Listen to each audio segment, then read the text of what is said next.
way, they have the American flag first. Okay. So, right then, I'll come down this way, that way. If I come this way, I'll just go make it.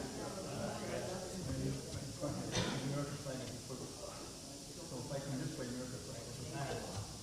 You're absolutely welcome to Yeah, come we'll on come this down that side. way. Okay, so then you come down here. And so then the American flag is. Okay. Then we have the Marine Corps flag. Then we have the field office flag, and we have a rifle on each end. Okay, so take a shot.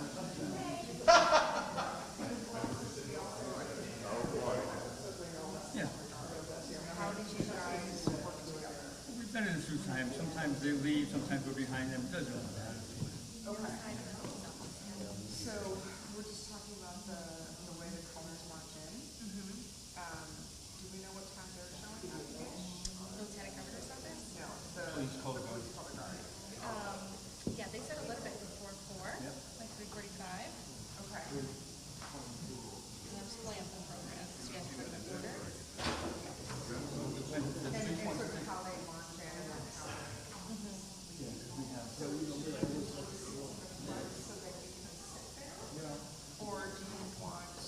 Maybe let's see, the 1, 2, 3, 4, 5. Because after the colors, we march out. Well, colors would be what we decided to, we don't have stands. Okay. So we'll come down that way and we'll march. Either the police will follow them or they'll follow us. I'll get over here. The detail hall. The face. And then I guess we're going to have an actual anthem. Yeah. We do the national. Yeah. We do the national anthem usually to start the program. And it's going to be the pledge of allegiance to one if you want to do that as well. And then we have, I'll say, 10 hut, and American flag will be straight, and these two flags will tip a little. The rifle guys on the end, and goes on our display. Color. Sometimes one of us feed off the other. Yeah. When they come, if they want to go all over. Yeah, yes, that'd be fine. Okay. We've done it with the police department 2 weeks ago. Yeah, we work together. We make it work. It's like putting a bum in a suit. Okay. How many people? We do not. There's Jimbo. Hey, gloves? Okay. He's going to hold us together.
Do anything at the end of the program? Sometimes at some events they retire colors. Again, we come back down. Okay. So are they going to march out with their colors after the opening ceremony? Yeah.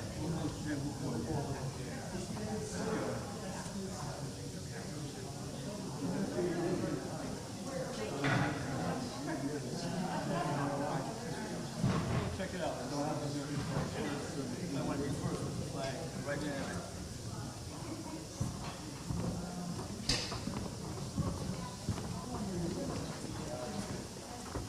Yeah, it's really not that wide.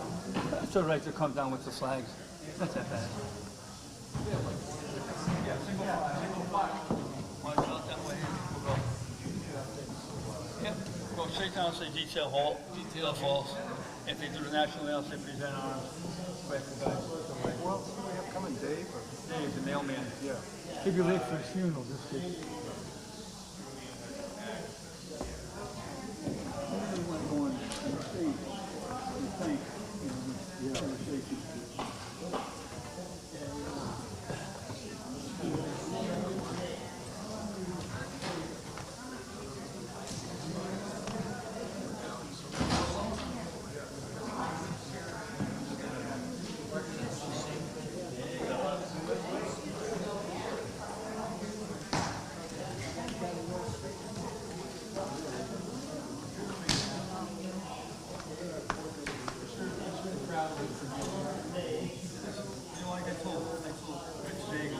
Years ago, you expect perfection. They don't know. When you were doing the ceremony and we built, we have the podium in the middle. We had rolled. It is okay, so we're gonna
they will, you know.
How are you? Thank you for your service.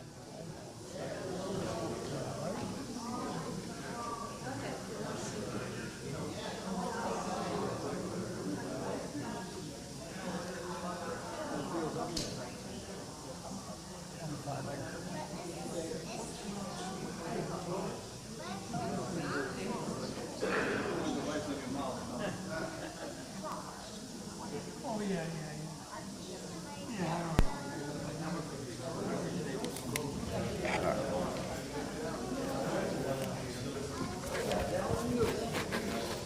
I'm gonna use 2 microphones. So I'm gonna tape this to the other speaker over there.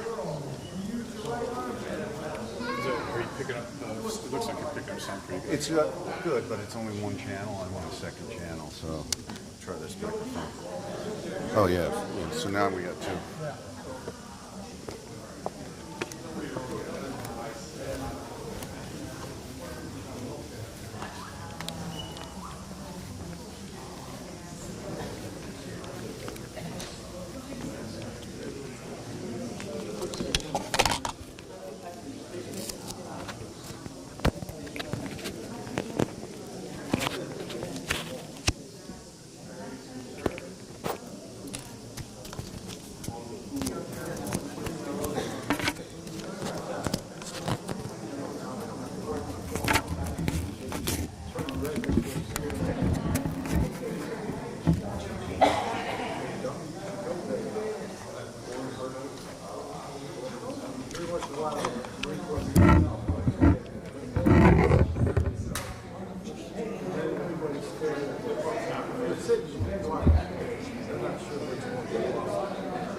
Okay, no problem. We can stay back.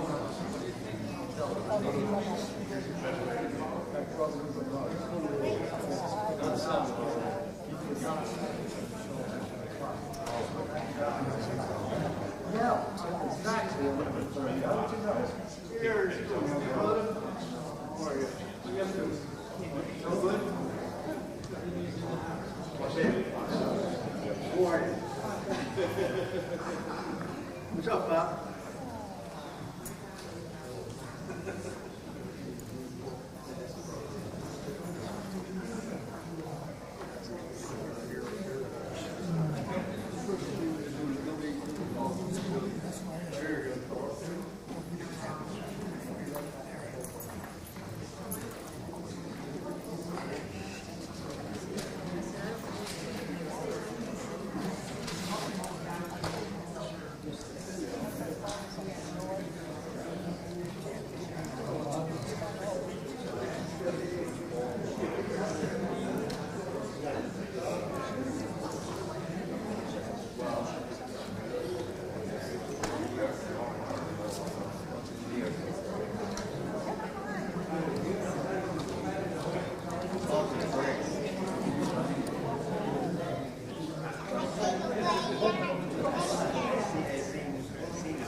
sure that the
I feel like it's too much. I have a stand for this, so I won't need. Oh.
said, I remember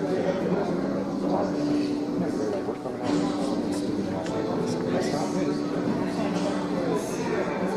Oh, good. Singing, right? Okay, good. Because someone used to do that. I said, well, that's not why I'm here.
remarks, so I'm going to go get them. This side? Sit. Yeah, that's fine for the reps.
Moving around.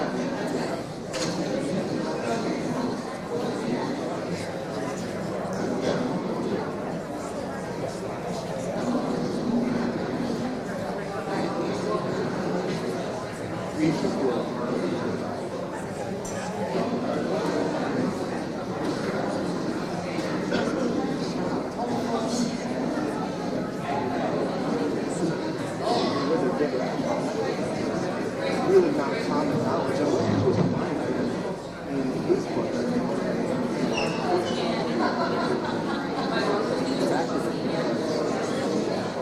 But to have a specific destination of the line item, is 145.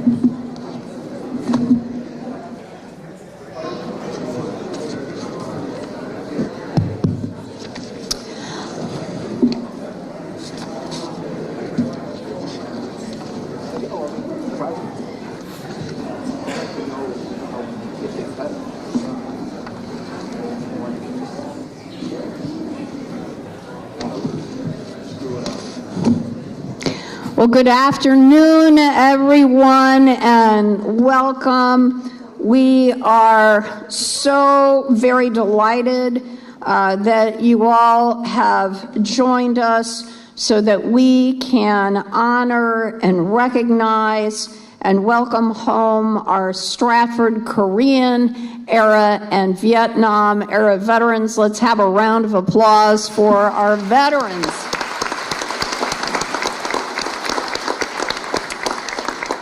And we are going to start our ceremony.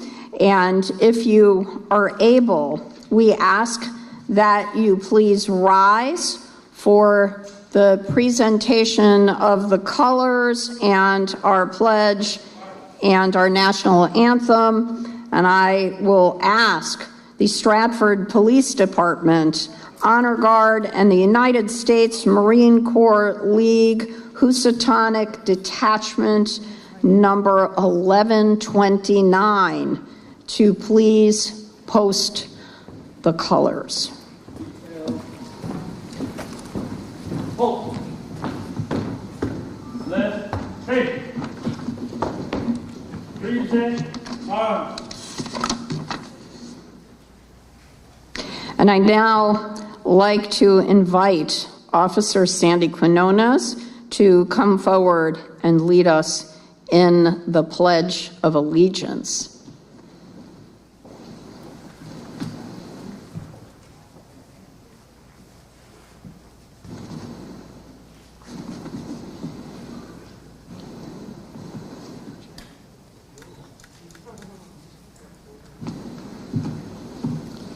All right, well, I'm going to ask Mayor Chess to please lead us in the pledge.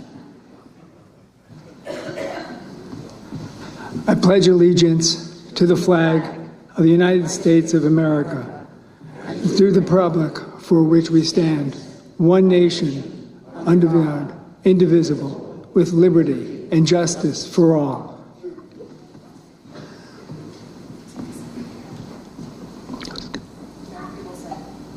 Very good. Are you going to sing? Sure. Wonderful. Please do.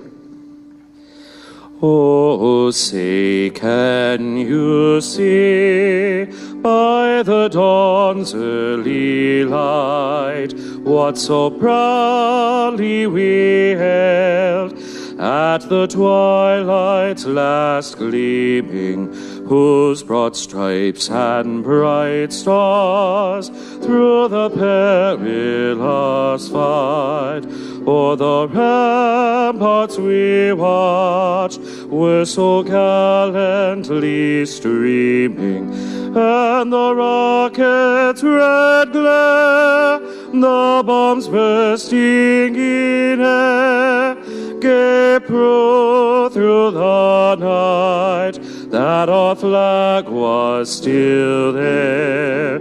Oh, say does that star-spangled banner yet wave o'er the land of the free and the home of the brave.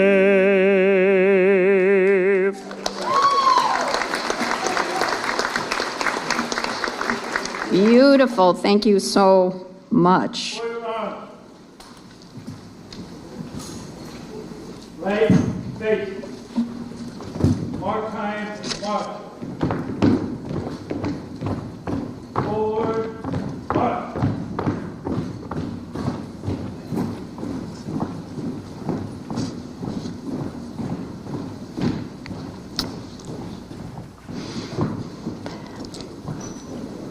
And ladies and gentlemen, please do be seated. And that was Matthew J. Ferrari. Didn't he do a beautiful job with America, Star Spangled Banner? And we'll hear America the Beautiful in a few minutes. So thank you all so much for coming today to honor our Korean and our Vietnam era veterans. It is such an honor to be here to say thank you to them. And I want to thank our host, Mayor David Chess, and his amazing staff at the town hall, including the town clerk, for finding all of you, because some people may think that there is a list somewhere in Hartford or in Washington, D.C.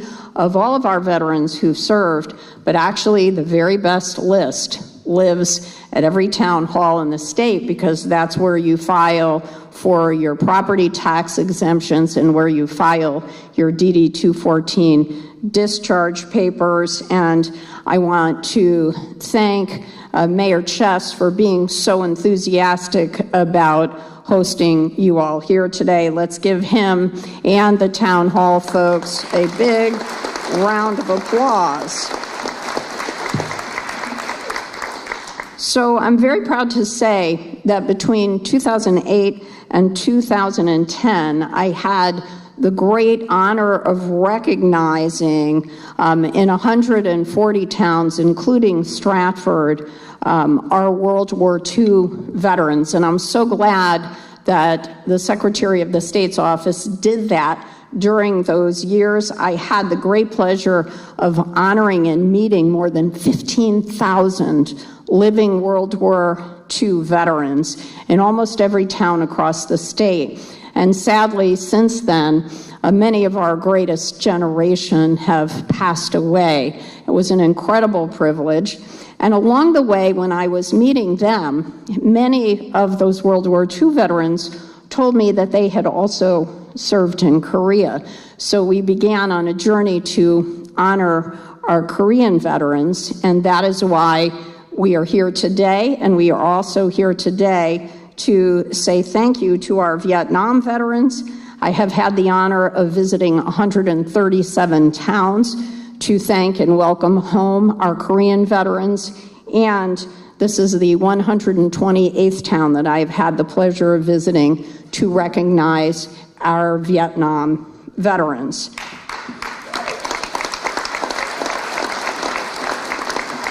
And I am thrilled to be here because although you may not think so at first blush, our Korean veterans and our Vietnam veterans had a very similar lack of a welcome home when they returned from their service. So the Korean War was never officially declared or never officially ended, so that when our Korean veterans came home, there were no parades or celebrations like there were at the end of World War II. Remember those ticker tape parades and celebrations across America for our soldiers that served. And of course, when our Vietnam veterans returned home, often they were greeted by protests, they were spat upon, they were called unspeakable names, and our soldiers were even told not to wear their uniforms because their superiors were concerned that they would attract violence or protesters. So that is the same experience. Also, both sets of veterans fought under very difficult circumstances. Our Korean War veterans, especially the ones that were in Korea, had to deal with unprecedented temperatures, very low temperatures, prolonged weeks of below zero temperatures, and many inches of snow, and our soldiers did not have the proper equipment or clothing to keep them safe in those very cold temperatures. And of course, our Vietnam veterans fought in very difficult circumstances as well. Very high jungle heat, monsoon rains, very difficult urban combat, and exposure to toxic chemicals like Agent Orange. And so the two sets of veterans dealt with very, very challenging circumstances, and upon their return home to our state and to this beautiful community, they continued their service even beyond their military service. So whenever I see an auditorium full of Vietnam and Korean veterans, I'm seeing the people who volunteer in their community, whether it's for veterans organizations or whether it's for civic and charitable associations, or whether it's in the community. They continue to live a life of service, and you all are truly role models for what good citizens should be.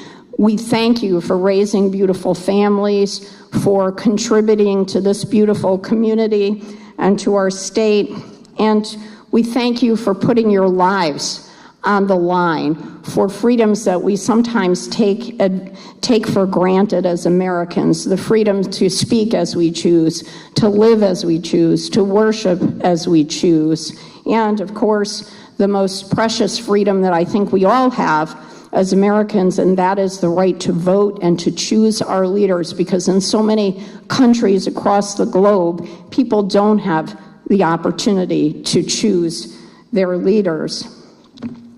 So today, I'd like to give you a quote from President Obama's 2012 Memorial Day address in front of the beautiful Vietnam Memorial in Washington, D.C. And he said this: "When you came home, you cared for one another. You looked out for one another. People weren't talking about PTSD at the time, but you understood it, and you were there for one another. Just as importantly, you didn't just take care of your own, you cared for those that followed. You made it your mission to make sure that today's troops get the respect and support that all too often you did not receive. So thank you for your continuing advocacy and for your service and for teaching us that very important lesson that no matter what we might think of the leaders that send our soldiers to war, that we must always, always support the men and women who put their lives on the line for our freedoms. So today we take the opportunity to reflect on and remember those 105,000 Americans that gave their lives in Korea, and the 78,000 soldiers who gave their lives in Vietnam. And we remember especially the 326 people from Connecticut who gave their lives in the Korean War, and we remember the 612 people from our state that gave their lives in Vietnam. And there were 6 Stratford residents who lost their lives in Vietnam. So if you would please join me for a moment of silence in remembering Thomas John Bowe, William Durkin Jr., George William Harris, Major Irwin Stewart Lerner, Sergeant Walter Francis E. Mattis Jr., and Richard Edward Urban. A moment of silence, please.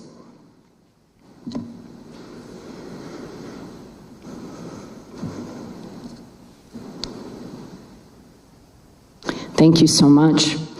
And I think it's important that we are doing this today to redress the wrong, that we did not welcome you home with open arms when you returned. And I think it's incredibly important that we do that for both our Korean and Vietnam veterans. Our United States Department of Veterans Affairs estimates that every day in America we are losing 530 veterans of Vietnam every day. So today we say thank you for your service, thank you for your sacrifice and for putting your lives on the line for our freedoms. We are so very grateful. Welcome home. God bless you, your beautiful families, our great state, and the United States of America.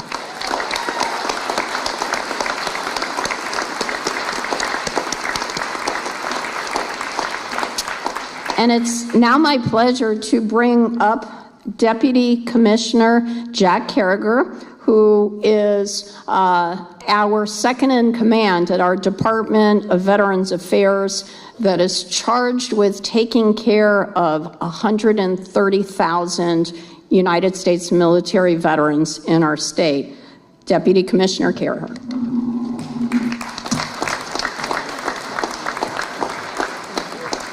Thank you so much, Lieutenant Governor Bicewitz. And before I even start, I would like to recognize the Lieutenant Governor for her unfailing support to our veterans, not only through ceremonies like this, but each and every day. So, ma'am, thank you very much.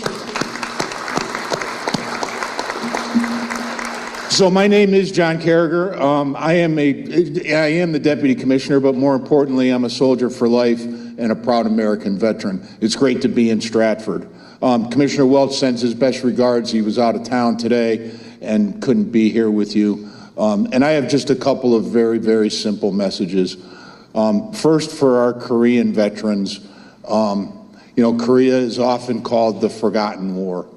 Well, I can tell you it is self-evident here today, and from what I see each and every day, that the town of Stratford and the state of Connecticut did not forget our Korean-era veterans. So thank you, each and every one of you and your families.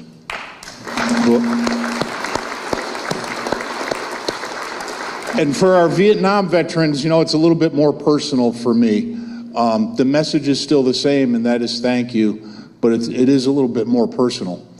So when I first came into the Army, the first leaders that I had were Vietnam veterans. Just the other day, my first first sergeant passed away. He was a victim of Agent Orange, Bronze Star recipient in Vietnam, Combat Infantryman Badge. And those veterans taught my generation of veterans how to survive and win on the battlefield. And getting that firsthand information and that teaching and taking care of people was just so very important for me and all of my peers that allowed us to move forward and continue to be the very best military on the face of the earth. So that's the first thing that I am grateful for. The second thing I'm grateful for from our Vietnam veterans is you refused to allow another generation to go through the indignity that you had to suffer coming home from war. The first time I came off of a plane coming home from overseas and went down the steps, touched American soil for the first time in quite a long time, you know who was at the bottom of the stairs? A Vietnam veteran. Because your generation of veterans, again, chose not to allow another generation of veterans to suffer those indignities. And then the third thing, flash forward, well, actually a good number of years from that point, when we started to realize as a nation that we were headed down the same path that we went down in Vietnam with toxic exposure. And who picked up the reins for my generation of veterans to make sure that we didn't make that same mistake again? It was the Vietnam veterans. Through your advocacy and your dogged determination, again, not to allow my brother or my sister veteran to go through the same thing that you went through. You went out there, got it done, raised the awareness, passed the laws, made sure that we as a nation are taking care of those that wear the cloth of our country. And for that, I am grateful, and I thank you. Well, yeah, absolutely. So again, I said that my message was simple, and it is. From me, from my family, from my generation of veterans, I say thank you to each and every veteran in this room. And oh, by the way, don't forget about the spouses and the families who serve just as much as that individual veteran and are just as responsible for all the great things that you do. So again, on behalf of the Connecticut Department of Veterans Affairs and a generation of veterans, I say thank you.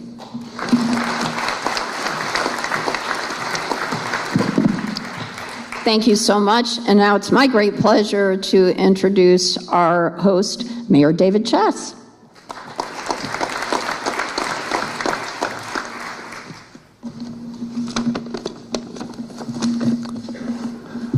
Today is truly a very special day. It's with great honor and privilege that I stand here before you. I stand before you indebted and grateful for your service to our nation. I'm indebted and thank the friends and family members of our veterans who are joining us today, who have stood by and supported our veterans over the years. Your support does not go unnoticed and means everything to our veterans and our veteran community. None of us could do it alone. I also want to thank our Lieutenant Governor, Susan Byzewicz, for dreaming this event into reality. In January, Lieutenant Governor came to Stratford with a brilliant idea. She said, I want to honor our veterans and do something incredibly special for them. And through her vision, we're here today to honor those who truly deserve our gratitude. Thank you, Lieutenant Governor. I'd also like to thank all our partners who helped make today's event possible. The Connecticut Veterans Affairs Deputy Commissioner, John Carragher, thank you. The Raymond Goldback VFW Post 94060, yay. Our Stratford Police Honor Guard, the United States Marine Corps League of Housatonic Detachment 1129, Matthew Ferry for singing God Bless America, and Soundview Community Media for capturing today's event through a video recording that's, I believe, being live streamed so it can have a timeless resource for you to look back on. I'd also like to welcome members of our state delegation and town council and thank them for being here today. Today, we're here to specially honor our veterans who served in Korea and Vietnam. And we're also here to honor all the servicemen and women of those eras who never came home. Events honoring our veterans are so important. It is so critical that we remember the sacrifices that have been made throughout our nation's history. It's important that we remember, that we instill in our minds, that we get it, that freedom is not free. Instead, we must be reminded that the liberties and rights we enjoy in the United States of America, such as free speech and democracy and freedom of religion and peace, are not simply given. They're maintained and protected by our troops and our leaders.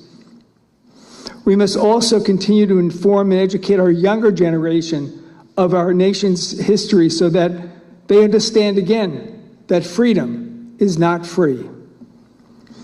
I know the Korean and Vietnam eras came with a lot of painful memories. I know many of us lost friends. I also know the painful reality that veterans came home returning to a divided country that did not receive the love and support they deserved. I know we're not a perfect nation, but you all, your courage, your resilience, your selflessness represent the best of us. You are all the reason why we have a democracy, why we're still here with our freedoms and principles that we stand by and stand up for. And Stratford is so lucky to have you in our community. Stratford is a community that loves and takes care of our veterans.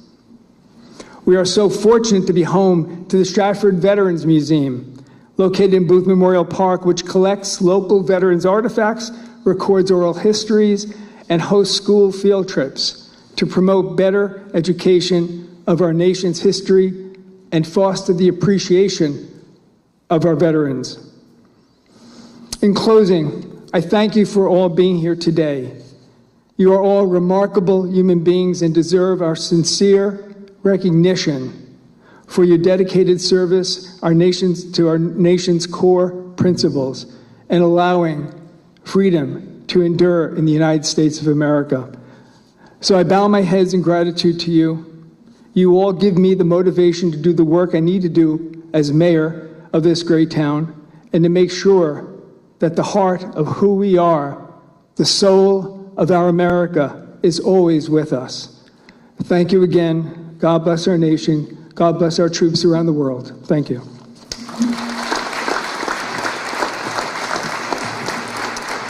Mayor, thank you so much. We are honored to have 4 members of the delegation that represent you in Hartford, and we will have brief remarks from each of them, emphasis on brief, and we will start with State Senator Heron Gaston.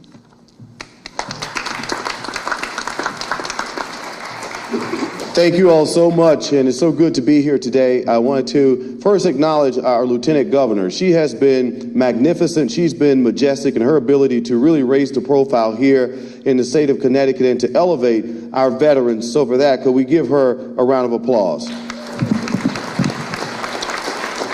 I also would like to recognize the great mayor of the town of Stratford. It's been a delight to work with him and to see his enthusiasm and passion about helping to move this city forward. And to my esteemed colleagues who sit on the left of me, I'm grateful to be here. I am a grandson of a World War II veteran and also the nephew of an uncle who served in Vietnam. And they taught me about service. In fact, service is the rent that we pay for the space that we occupy. It is deeply a blessing for the great work that you all have done in terms of helping to move our country towards that more perfect union. And while we still have some imperfections that we have to work out, this still remains one of the greatest nations on the face of the earth. And I'm excited to be an American and proud of the service and work that you all have done to show the next generation what is possible. So thank you for your relentless sacrifice. Thank you for your devotion and dedication to our country, to your respective communities, and to your family. I salute you and stand alongside you. Thank you for this opportunity.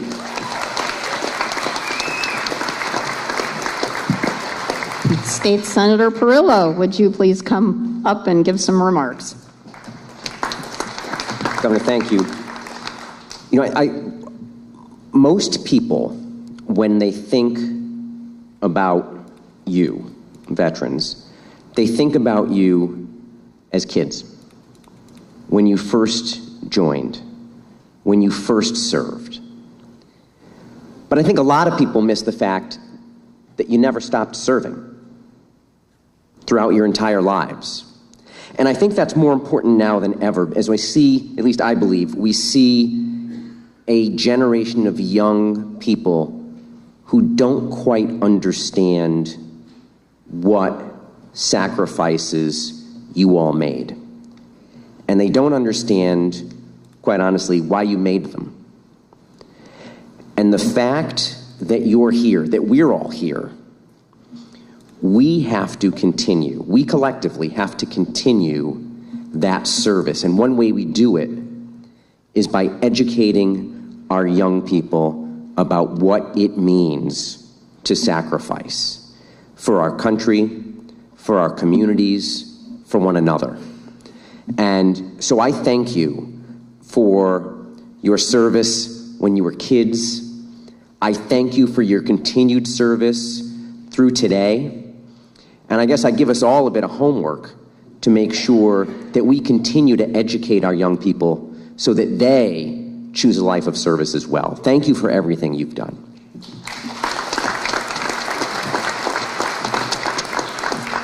And now we'll hear from State Representative Joe Gresco.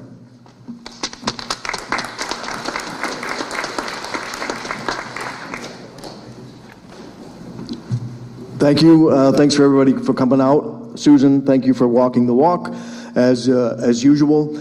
I'm going to switch it up a little bit and say that I know many of you in the room, and I want to thank you for the privilege of knowing you and letting you into my life, and you hearing about myself as well. And as we go forward, those in the room that I don't know so well, I look forward to getting to know you even better.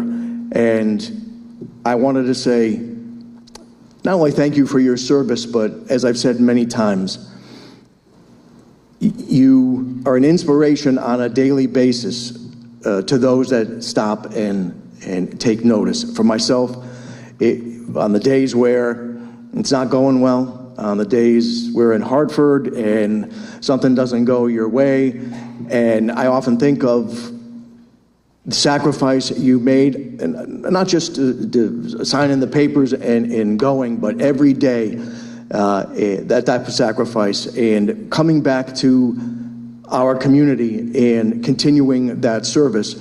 I want to say thank you for that inspiration on a daily basis. You know, you guys have and girls have a special place in my heart. You know, my father was a veteran, and my father's the one that talked me out of enlisting. I was ready to go to Colorado Springs, and my father's like, "They're going to send you to Greenland, and don't go." And you wonder how those types of decisions would have altered your life, whether I would have been here, what path I would have taken. But underneath all of that, the inspiration and the everyday seeing the veterans here in town walking the walk, like I just said, it's very much appreciated. Mr. Cupido, Joe, I mean, these guys, George, how can I forget George, and Mr. Kubik in the back, and Bob at the VFW. You know, Mary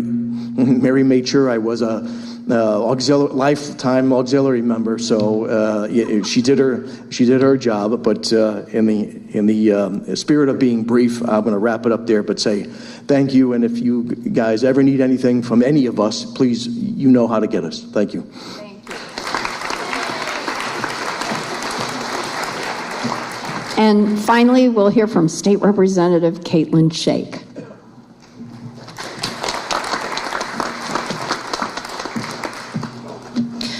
Good afternoon, everyone, and thank you so much for being here today. It is my privilege to join you this afternoon as one of your state representatives with our Lieutenant Governor, Susan Bysowitz, to recognize Korean and Vietnam War veterans who are an important part of the fabric of our Stratford community and our nation's history. We are here today to honor the brave men and women who served our country during the Korean and Vietnam Wars, and to remember, with gratitude, those who made the ultimate sacrifice. While the Korean War may be known as the Forgotten War, we will not forget the men and women who served, including those who never made it home, and the thousands of service members who were prisoners of war. During a difficult and deeply divided chapter in our nation's history, Americans served with bravery and dedication in the Vietnam War. Many of them returned home without the proper recognition that they deserved. Here in Stratford, we proudly acknowledge the service of our veterans during these wars and the sacrifices that they made. The service of Korean and Vietnam War veterans shaped our history, protected Americans, and strengthened our position in the world. The freedoms that we continue to enjoy to this day were protected by their dedication and service to our country. As we honor these Stratford veterans for their sacrifices overseas, we also recognize the lasting impact they have had on our community. These men and women are our beloved neighbors who continue to enrich our community. Their lifetime of service to our country is a strong example of what it means to be a true patriot and will continue to inspire future generations. I believe honoring our veterans goes beyond thanks. It includes treating you with the dignity and respect and ensuring that you receive the health care, support services, and the resources that you all deserve.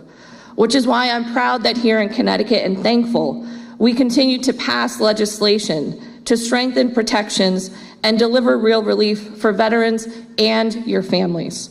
I'd like to express my deepest gratitude to all of our Stratford veterans and their families here today. Thank you for your courage, your sacrifices, and your commitment to our freedoms. May God bless all of you, our town, and the United States of America. Thank you so much. Thank you so much. And now we are going to hear America the Beautiful from Matthew Ferry.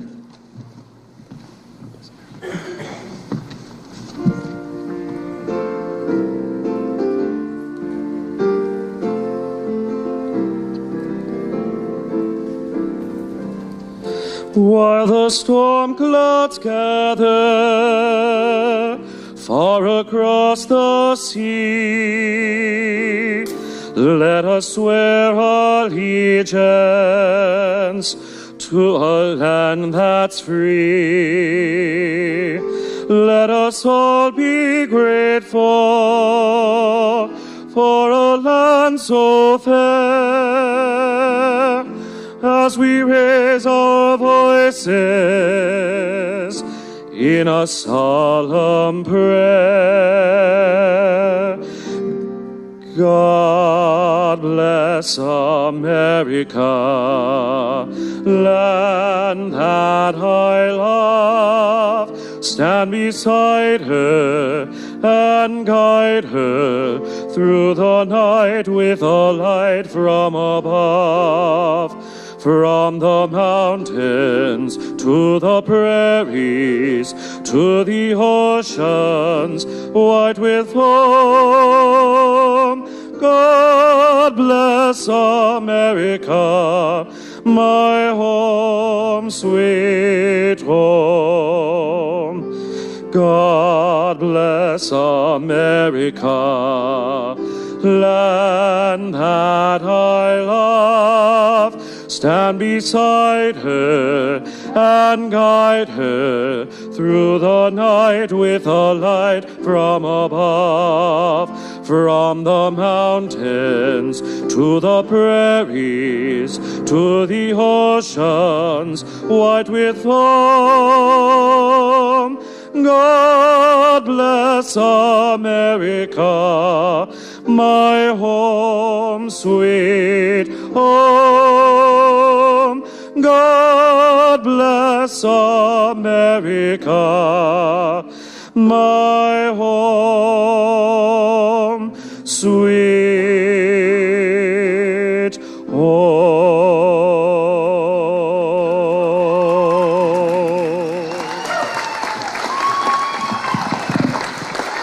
All right, Matthew Ferry, thank you so much. They told me before he sang that he's called the young Pavarotti. So you see that? Okay. So before we recognize each of our veterans individually, we are going to hear their stories. I know, and this is a time where people look at me and they say, in the service I was taught never to volunteer, right? But I have been to more than 130 something auditoriums, and when I ask for volunteers for veterans to tell me their stories or to tell me where they served, what they did, I still haven't been to one where no one volunteered. So I'm going to start over here, we'll go over here, and then we'll go over there. So what brave soul would like to start? Oh, thank you so much. Okay. All right. So, sir, if you would just say who you are, and I'll just hand you the microphone. Hi, my name is Joe Sherman. I was born in the town of Stratford and drafted out of Stratford. I finished 2 years of college and signed up for my baccalaureate, but I got a nice letter from the Army, and they had other plans for me. So I went in Fort Bragg for my basic training. We got no leave. We went directly to AIT, which is advanced training. I was sent to MP school. So I thought I caught a break. I thought, hey, maybe go to Germany or something or stay stateside. Every graduating class ahead of us was going to Vietnam. I was assigned to the 18th MP Brigade, which is a combat brigade of MPs. We were split up and sent all over the country. I was assigned to the 557th MP Company, and our duties were inside perimeter patrols, village patrols, and post patrols. I then switched over to the 615th MP Company, and we did convoy units, took out convoys. We did ambush setups around the perimeters of Long Binh, which is the major base camp in Vietnam, Ben Hoa Air Base. We did highway patrols, and we also assisted with village patrols. And I got there in November of '67, and I got my training during the Tet Offensive, which took place January 31st. We were a half a mile away from the ammo dump, and we were sent there, 128 of us, and we were greeted by 438 NVA. They had taken over the towers that were around the ammo dump, and all of a sudden M60s were firing at us, and we thought the infantry guys got nervous, and we didn't know what was going on. We didn't want to fire at them, thinking they were just panicking. But after a number of long minutes, we realized we were under attack, and we took care of them after that. I came home in November. It was actually Veterans Day when I arrived home. I landed in California. We had bottles thrown at us, and like you had said, they told us to take our uniforms off, and I said, that doesn't make any sense. I said, I'm carrying a bag that says U.S. Army on it. So I left my uniform on. I didn't care. And the only priority I got when I came home was my family, which meant a lot to me because they supported me. So that was my experience. Thank you for being first. Well done.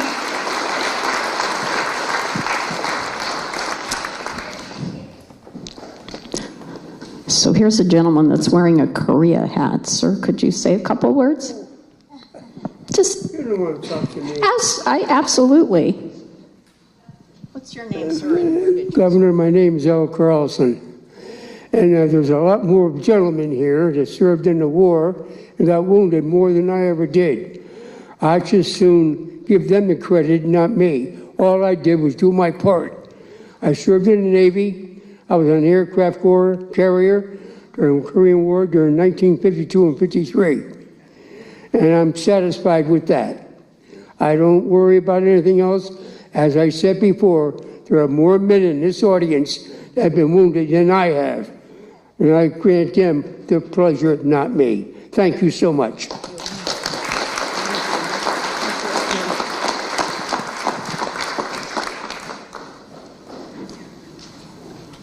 Anybody up here?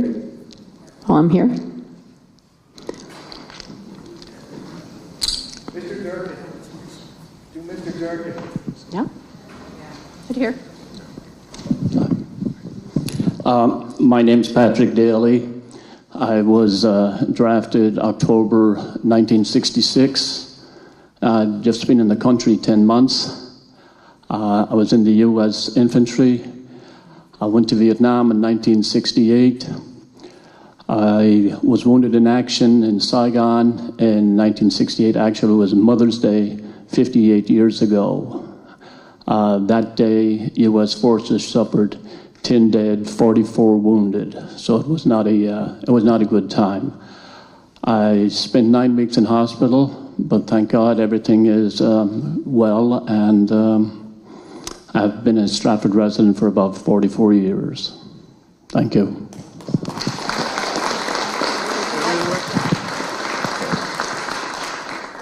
Hi, my name's Bill Durkin, Stratford resident all my life.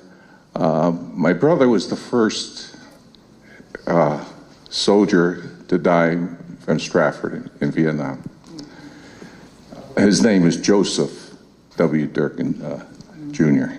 He's named after my father, but he was in the Marine Corps, and he was non-combat. He was a mechanic, but he got crushed. He was in the Nang and crushed underneath a 5-ton truck. But I went into the Air Force, and I was a jet engine mechanic. I did 2 tours in Thailand, and very proud of, worked on a plane, had Pratt & Whitney engine in it, operated great. I don't think we ever lost a plane for mechanical reasons. We had lost a lot of planes over the north, but never for mechanical planes. So that was my job, and 4 years it flew by, and I'm glad to be here, but I always consider myself one of the lucky ones. I wasn't in any combat there. Thank you. Thank you. Thank you so much. Well done. All right, anyone else over here on this side? Okay. Do you want to pass that to him, please? Hi, my name is Ed Michaud. I'm a lifelong Stratford resident. I graduated in 1966 from Stratford High School. I enlisted in the Army. I went to Fort Jackson, South Carolina for basic training, Fort Eustis, Virginia for helicopter repairman. Then I went to Fort Riley where we formed up our helicopter company. Then I took my first cruise on the USNS Walker, a troop carrier, which was a lot of fun. Then we landed at Phu Hep, we built our barracks, then they shipped us down to Phan Thiet to sleep in tents. After that, I ended up in the 281st working with 5th Special Forces in Recondo School. Then after that, they shipped me back to Virginia, and from there, I became a lifeguard for the last 6 months in the Army. Thank you.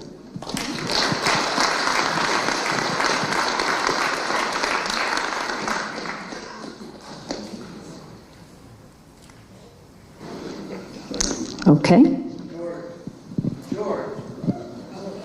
Yeah. We'll get to everyone, don't worry. I saw a hand over here. Yeah.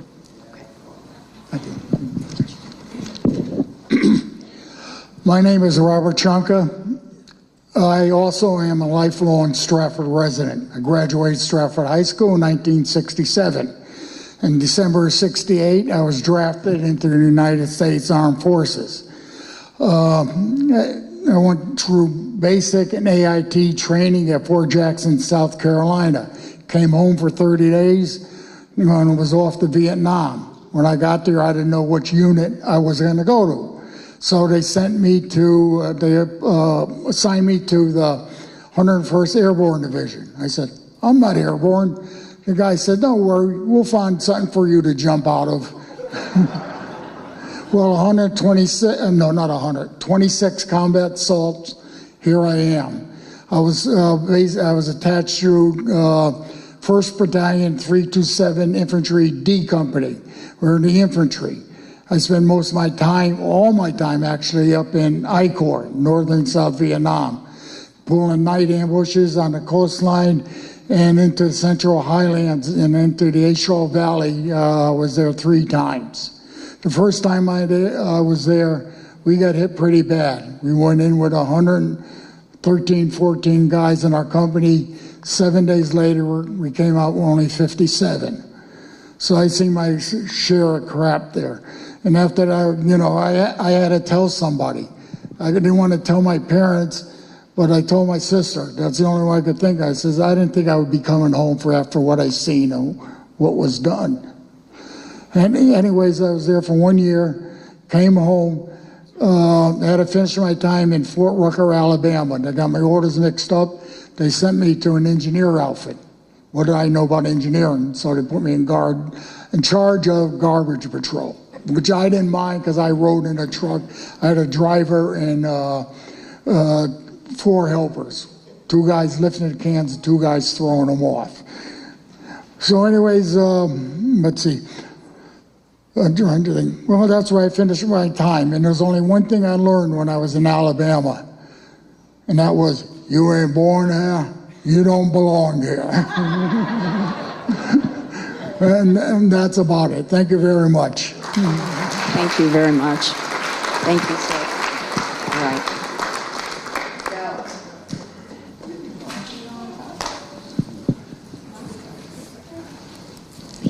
Hi, thank you for being here. My name is Johnny Smalls. I'm a Stratford resident. As of 1983, I graduated high school in South Carolina.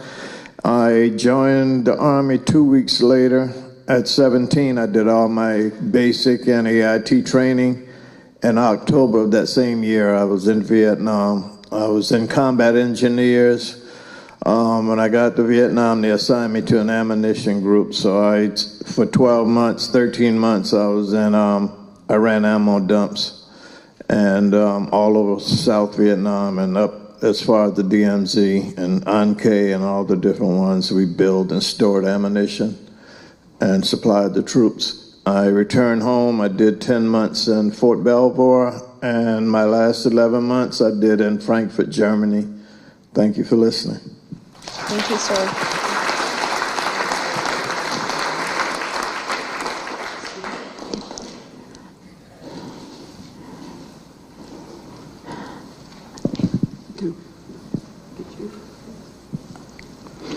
All right. So I have a book by Raphael Fragata, and it is a book that he has written about his experience in Vietnam, and it's called Red Dancer, which was his moniker as a radio man, and it's also about his adjustment and transition when he came back to civilian life.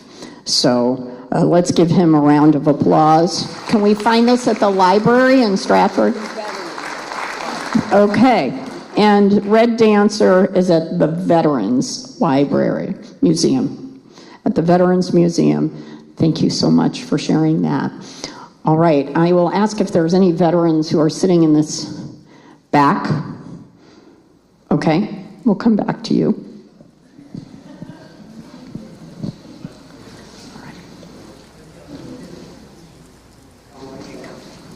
Thanks, Susan. Well, first of all, Susan, you owe us a visit to the Veterans Museum. But I'm Bill O'Brien, Marine Corps, 1965 to 69. Had the pleasure of serving in Chu Lai during the Tet Offensive in January of 68. And at the end of the year, I got attached to the Marine Detachment on the USS Yorktown, and we recovered the Apollo 8 astronauts. So it was quite an exciting year.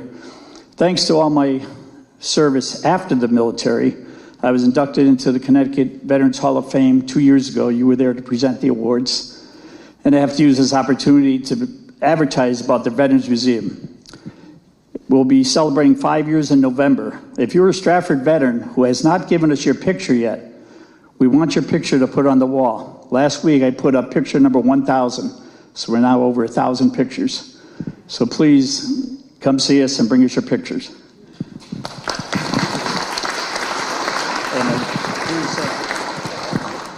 There were actually 8 killed in Ah. Vietnam from Stratford, not 6. Okay, well, thank you so much. All right.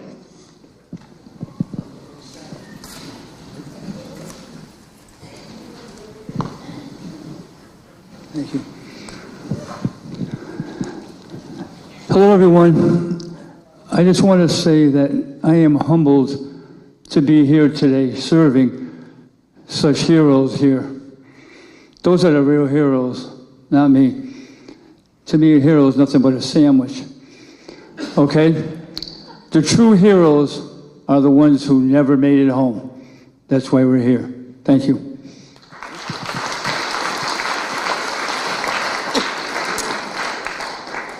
All right. Do we have any other veterans who would like to share something about their service?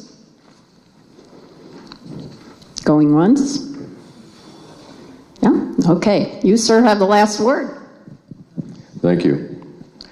My name is Rob Brackey. Grew up in Bridgeport. Graduated from Sacred Heart University with a bachelor's degree, and at the end of that summer, I got my draft notice and was off to Fort Dix, New Jersey during the coldest winter on record up to that time. And so naturally, I got deployed to the tropics and was deployed to Vietnam in May of '70 and arrived at 4 o'clock in the morning at Ben Hoa Air Base, and we were hit that first night. A little welcoming committee, which kind of was a portent for things to come. In any case, I arrived there the same month that President Nixon had the incursion into Cambodia, so I got to experience a little bit more of the environment there. In any case, I finished my tour up in 3 Corps and came home. Actually, it'll be day after tomorrow will be 60 years I returned home. Thank you. Thank you very much. Nicely said.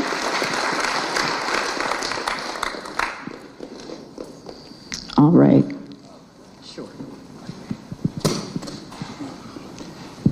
First of all, I'd like to say that here tonight are in my opinion, the best people and some of the best people in Stratford right here. The guys that stood up to do the job when our country called us. And in 1969, I attended Stratford High School. I was 17 years old. I joined the Marines, volunteered, made my mama cry. I needed her signature. I volunteered for the Marines after testing and went into aviation, volunteered for helicopters, volunteered for Vietnam. And while I got to Vietnam late in the war, I visited an orphanage. It was appalling condition. Bandages being reused, just squalor. It was an orphanage outside of Da Nang. It was run by French-speaking Catholic nuns. And I wrote home to my mom and a girlfriend who was a class officer in the class of 1972. And they both organized a clothing and medical and food drive here at Stratford High School. And with the cooperation of Sikorsky Aircraft, they filled up an 18-wheeler full of those needed supplies. Miraculously, it was all flown to an Air Force base in Massachusetts, and it all was flown across the Pacific Ocean on the government, on the Air Force aircraft, and it all made it to the orphanage. And so that was one of the happiest memories, and it started right here on this ground, Stratford High School. Thank you. So never underestimate the power of some committed women, right? That's the moral of that story. All right. I'll ask once more if any of our veterans would like to share their story. All right, could we have a round of applause for those that shared? All right, so now we're going to recognize each of our veterans individually, and I'm going to ask our dignitaries to please come down to join us for pictures. And I'll say the veterans, if it is more comfortable for you to receive your citation and pin in your seat, just go ahead and raise your hand and we'll come right to you. And we are going to start with Senator over here. Okay. And we just want to have 3. I think we're 3 and 3, yes? So you want to? Just tell me when it's. Yeah. Okay. And we were going to start with the Korean veterans. And we are then going to proceed to the Vietnam veterans. And just remember, we're not going to leave anybody on the battlefield. If you did not check in, we don't know you're here, but we're not going to leave until we honor every one of the veterans who is present. All right.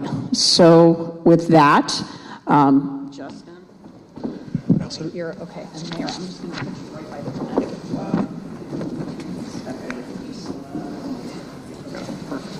All right. LG, I also just wanted to let you know, right after this, we're going to have the Sing of America the Beautiful. I have the name here. There was just an addition to the program. At the end? After this, that's what they asked for. Okay, all right.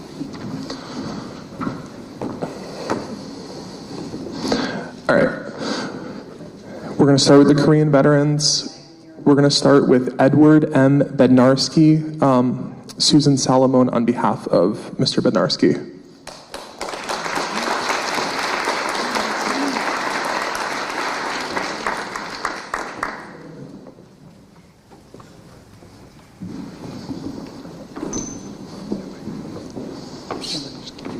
Governor, do you want to give him? Just give it to. You can also give it to the people.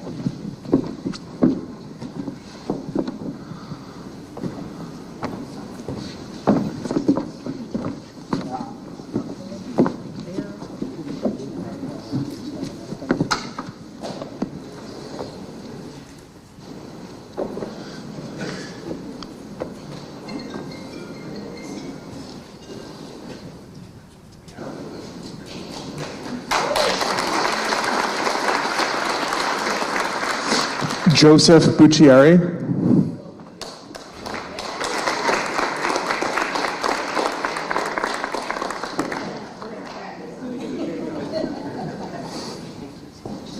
Service, we're going to put you right here front and center. All right. And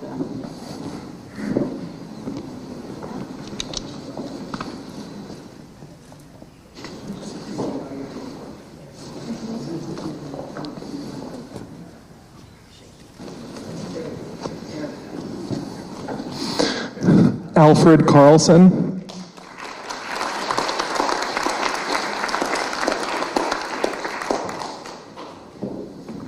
I'm sorry, but I can't get down here. Oh, absolutely. It's going to come right up to you. No problem.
Mary Clements on behalf of Albert Roger Clements.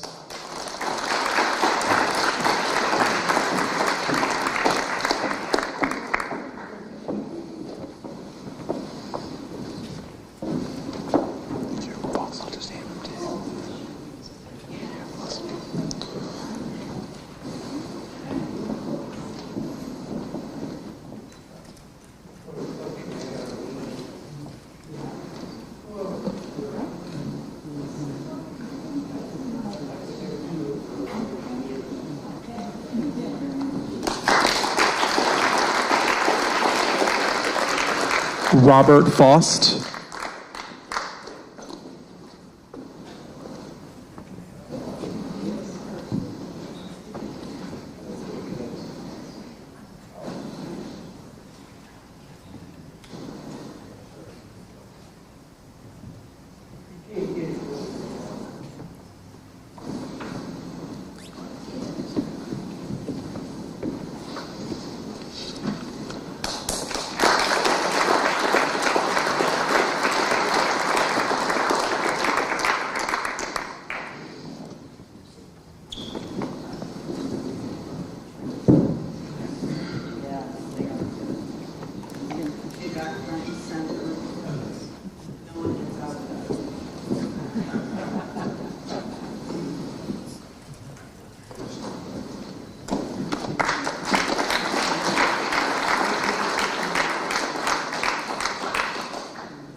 Next up, we have Marvell Jones on behalf of John Hargrove.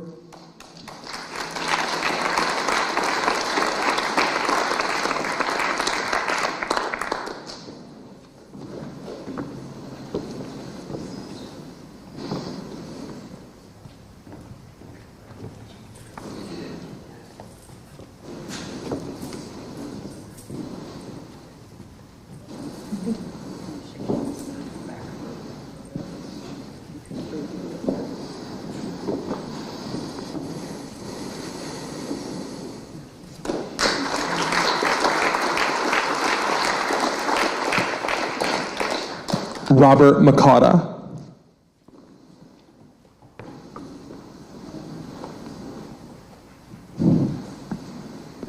Robert Makata.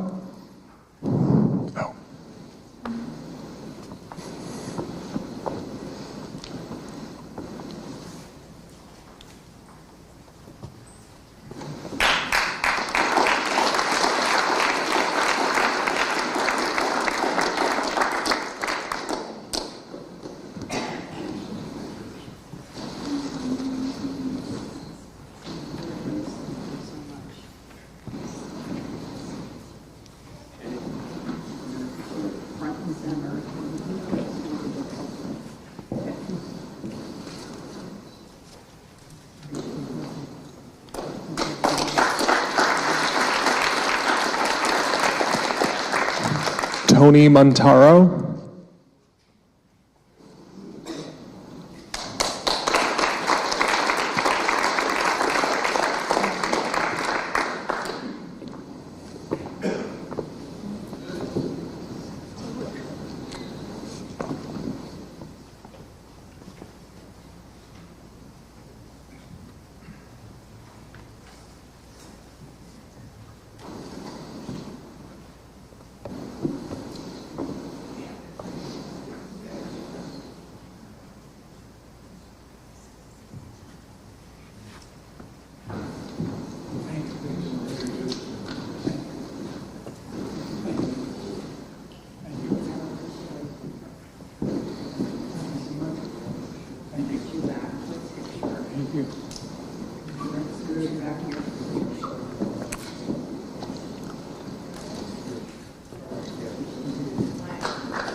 James O'Connell.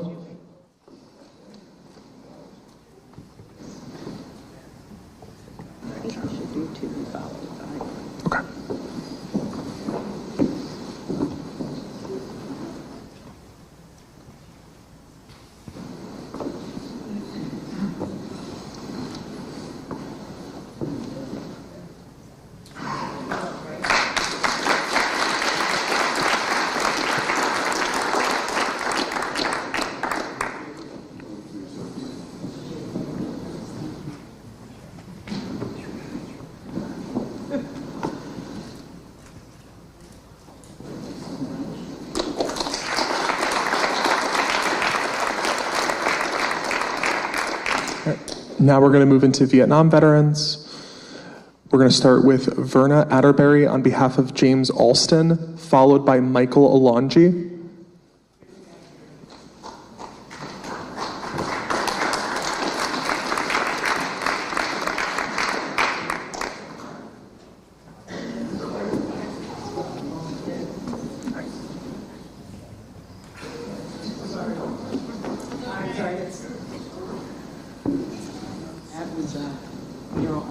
James Alston.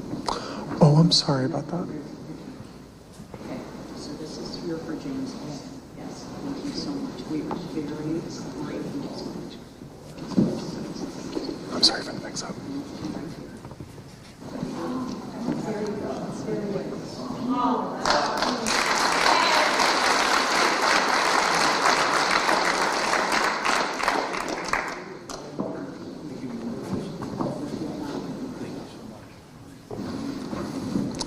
Michael Alonji, followed by Richard Aman.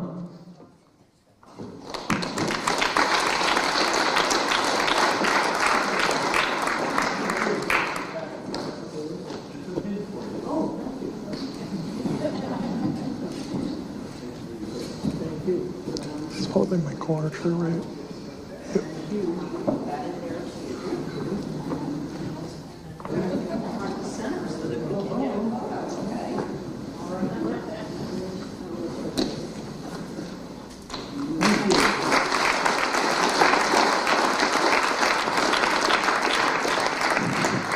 Richard Aman, followed by Michael Archer.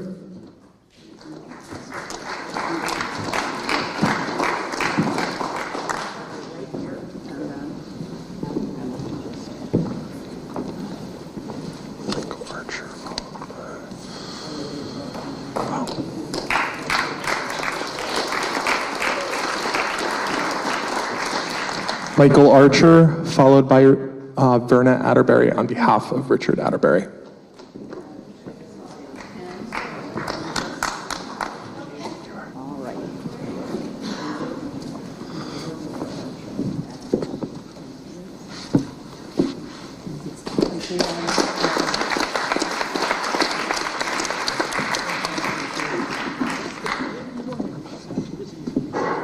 Okay, who are you? Verna Adams.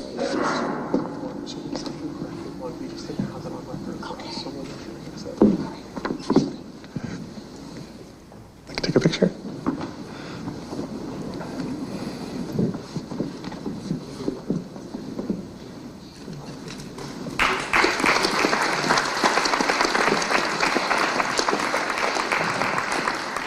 James Otten, followed by Ori Barber.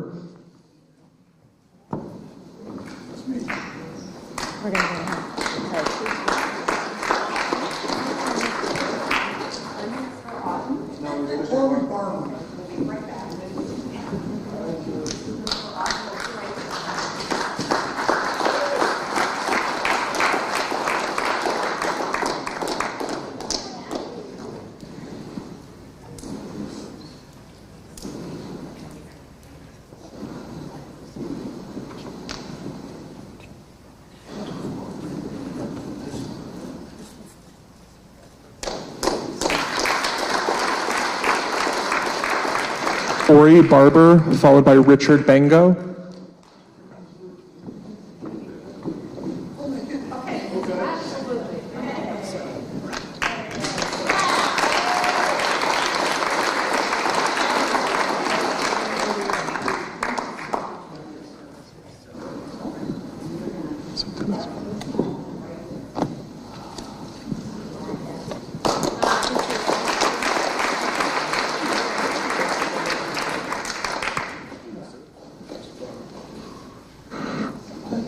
Richard Bango, followed by Dennis Bogue.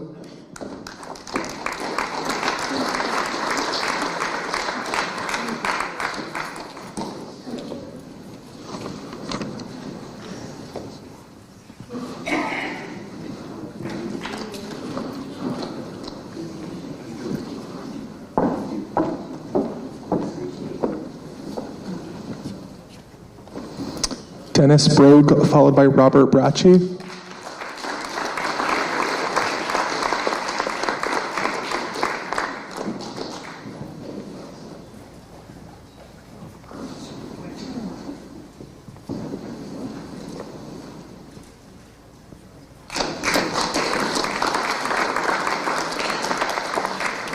Robert Bracci, followed by Wayne Burns.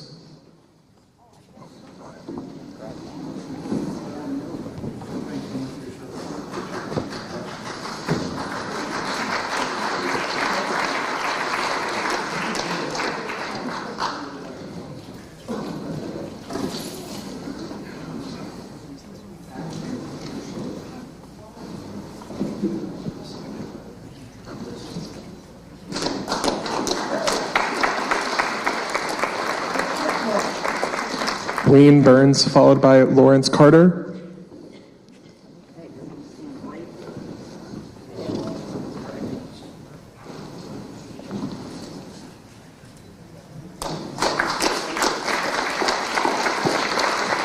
Lawrence Carter, followed by Tony Caruso.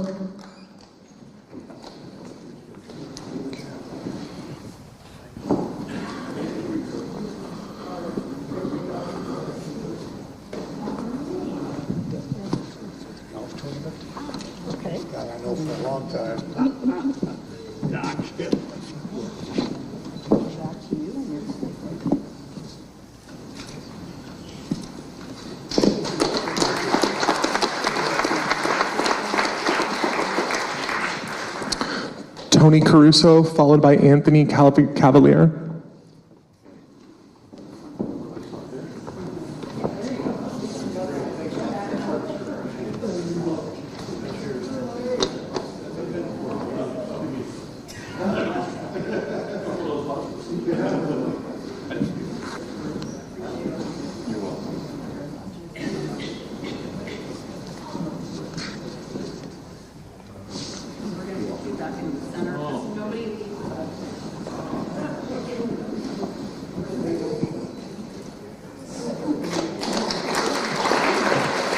Anthony Cavalier, followed by Robert Cervone.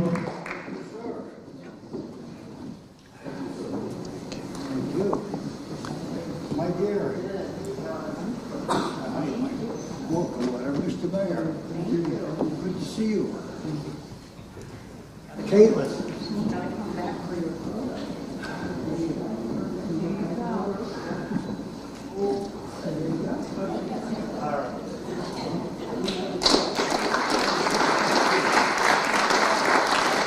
Robert Cervone, followed by Robert Chanka.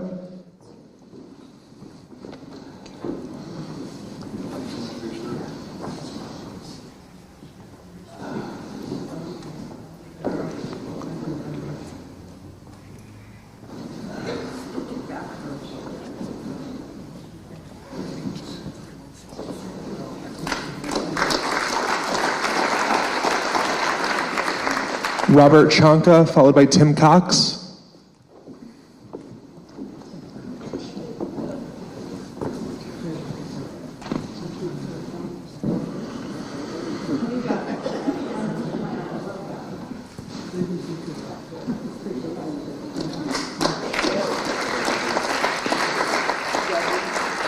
Tim Cox, followed by Patrick Daly.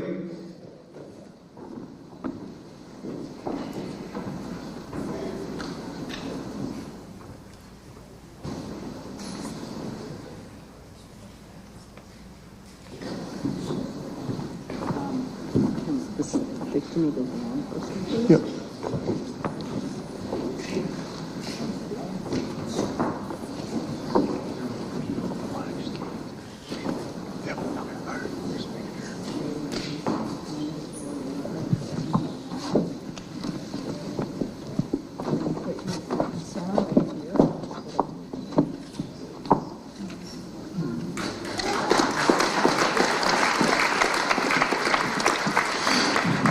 Bob DeVoe, followed by Gerald Dabrowski. Yeah. Also, is there a Mr. Tim Cox?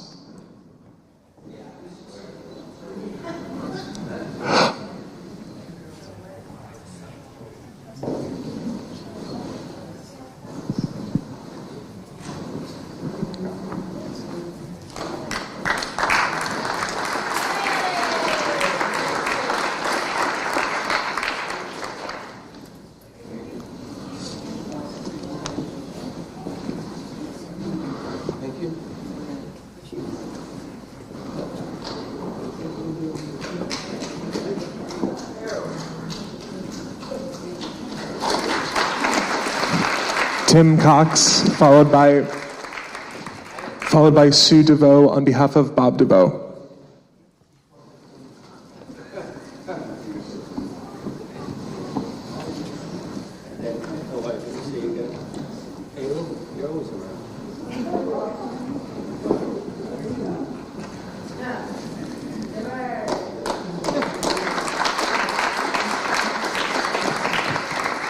Sue DeVoe on behalf of Bob DeVoe.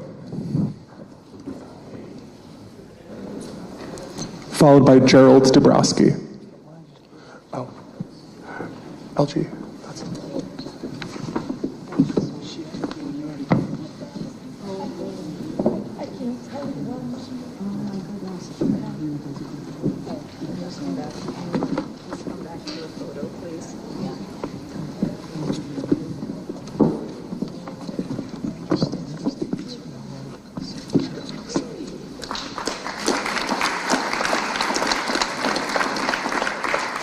I'm just getting messed up. So.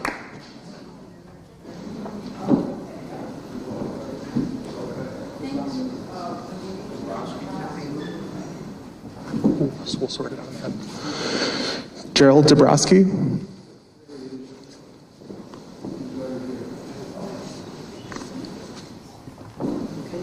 Did we give some wrong citation? I think it got mixed up.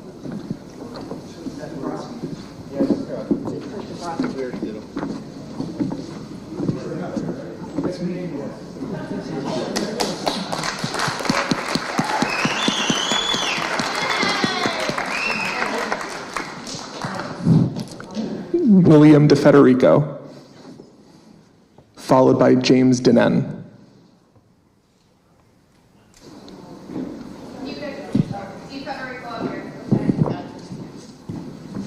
DeFederico, then.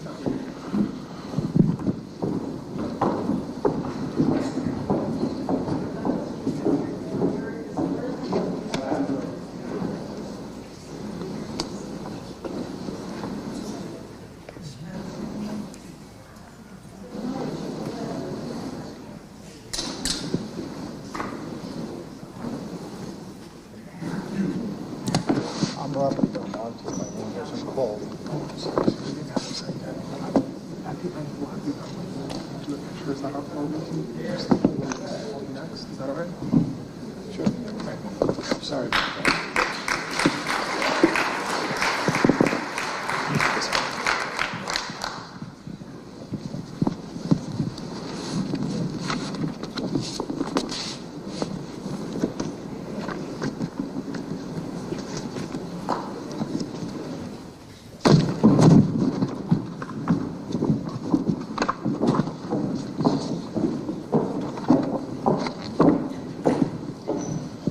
James Denen.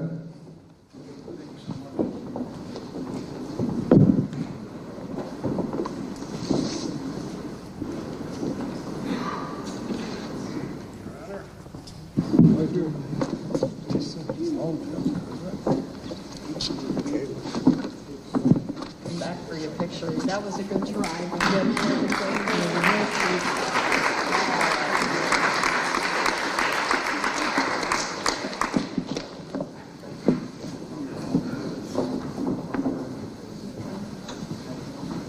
So Robert Belmonte.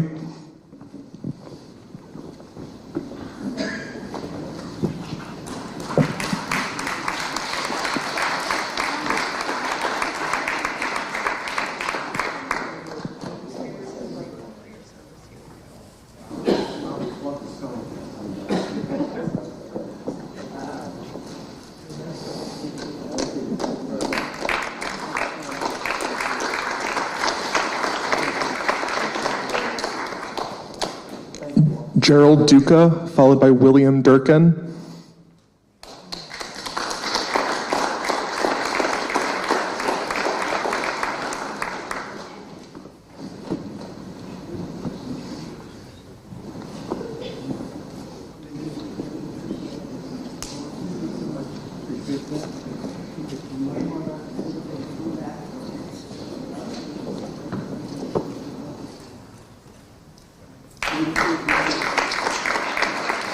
William Durkin, followed by Felix Esposito.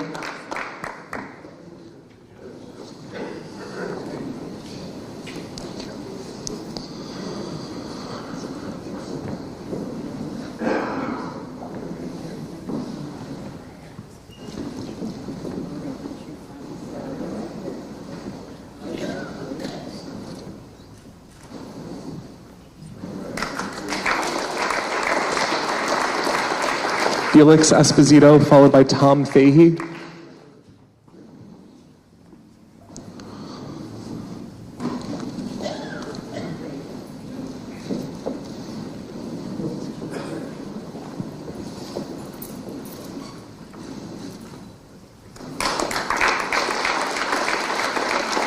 Tom Fahey, followed by John Farwell.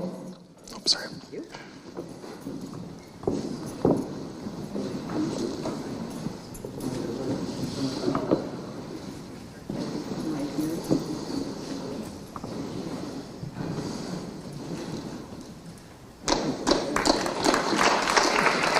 John Farwell, followed by Larry Fisher.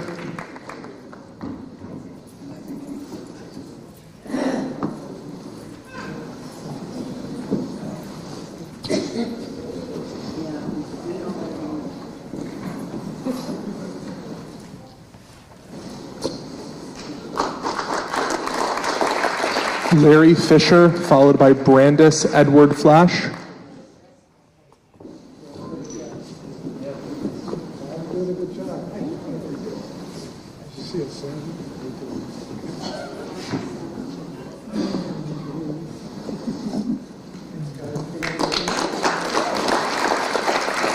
Brandis Edward Flash, followed by Alan Foy.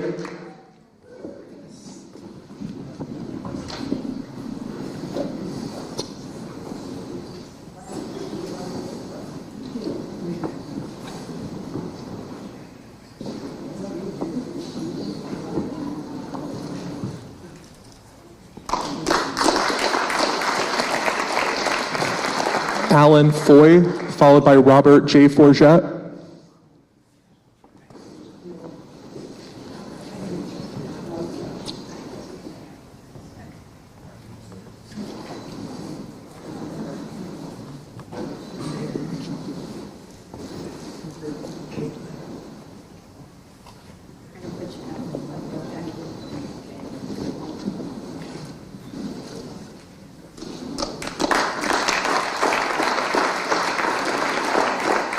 Robert J. Forget, followed by Raphael Michael Fragata.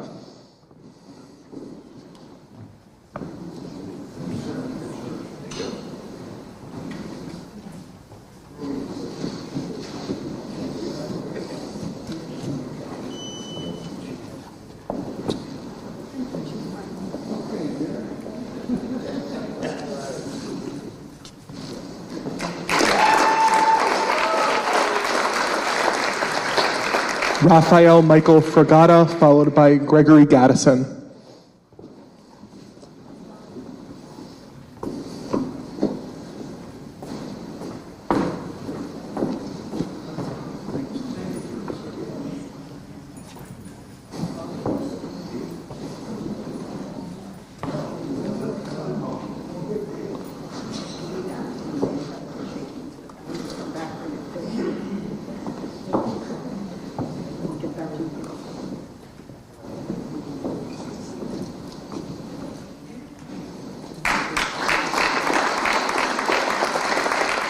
Gregory Gaddison, followed by William Giles.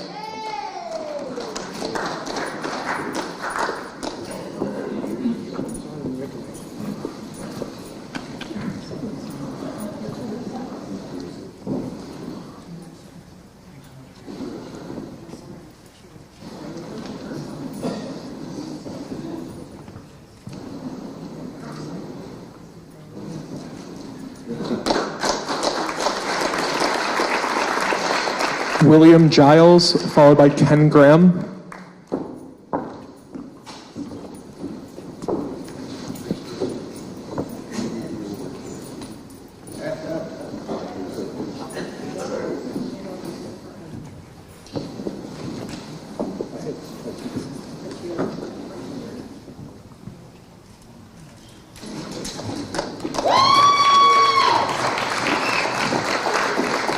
Ken Graham, followed by Guy Hatfield.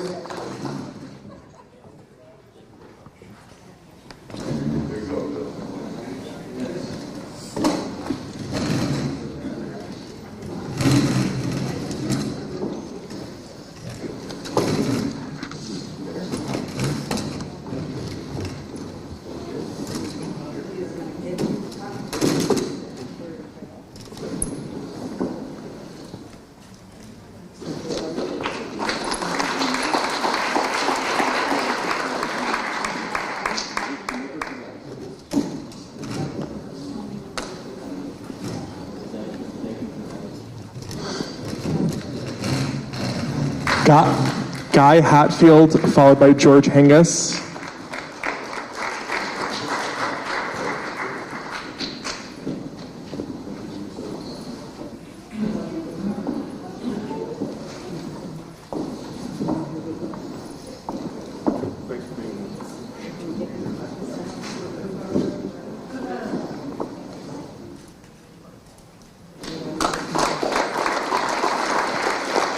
George Hengis, followed by Pat Hurley on behalf of Robert Hurley.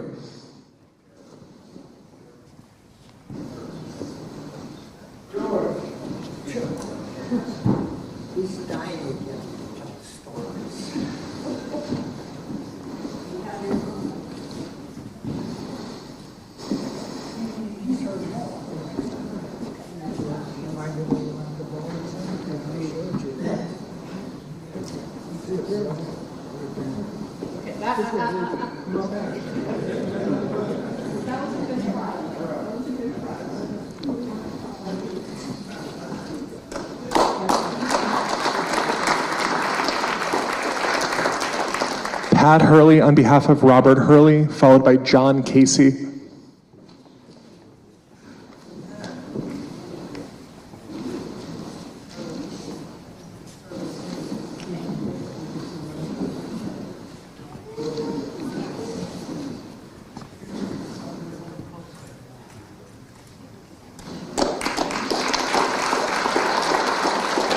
John Casey, followed by William Napick.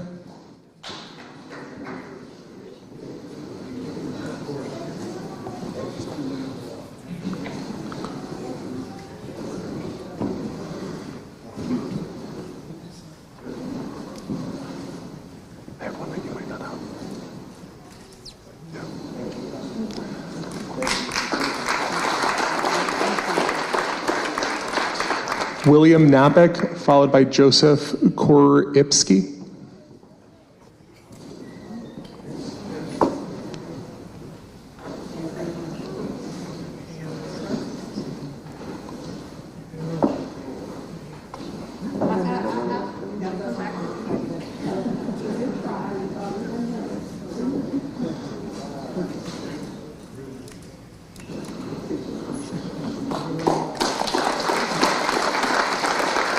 Joseph Koripski, followed by Karl Lagerfeld.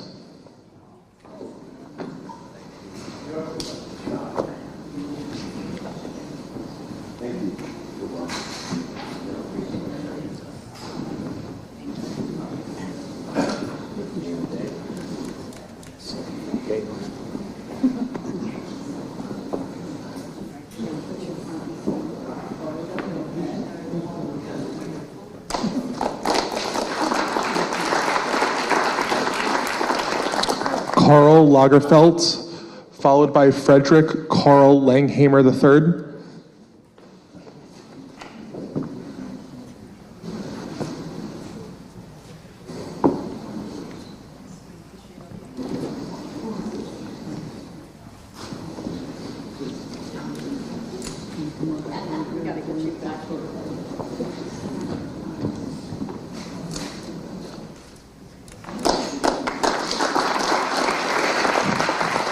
Frederick Karl Langhamer III, followed by Manny Lopez.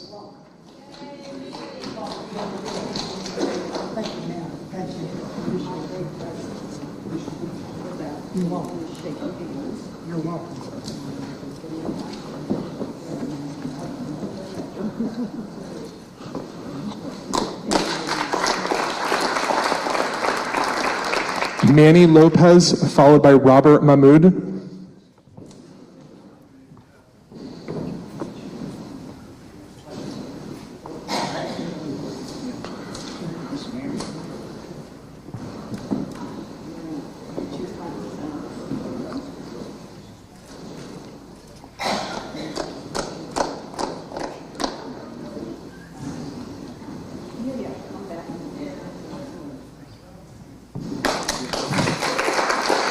Robert Mahmood, followed by Louis Mahmood.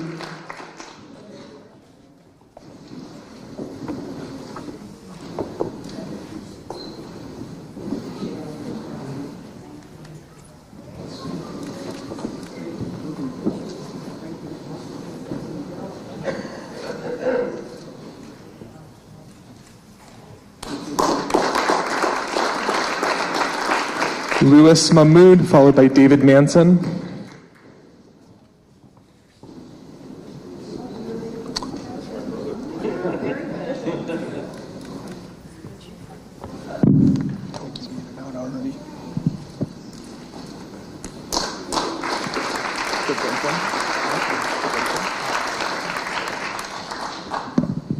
David Manson, followed by Vernon O. Marsh.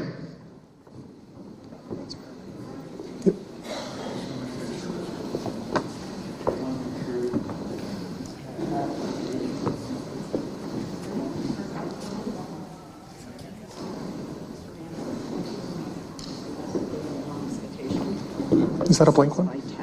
Oh, that's not right.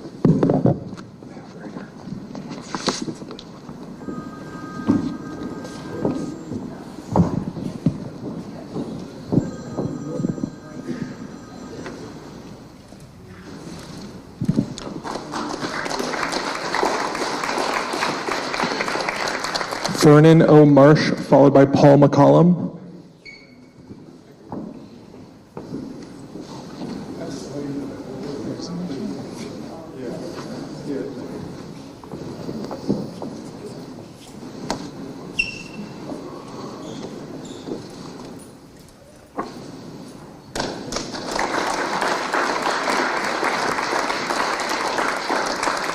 Paul McCollum, followed by Edward Michaud.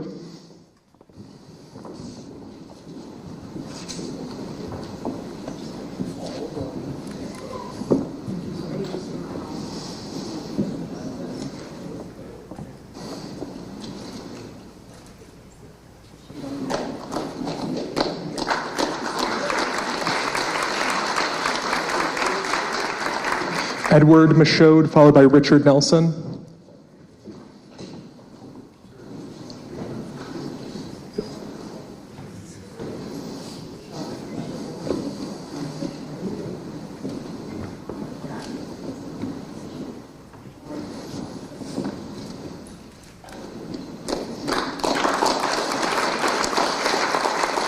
Richard Nelson, followed by William O'Brien.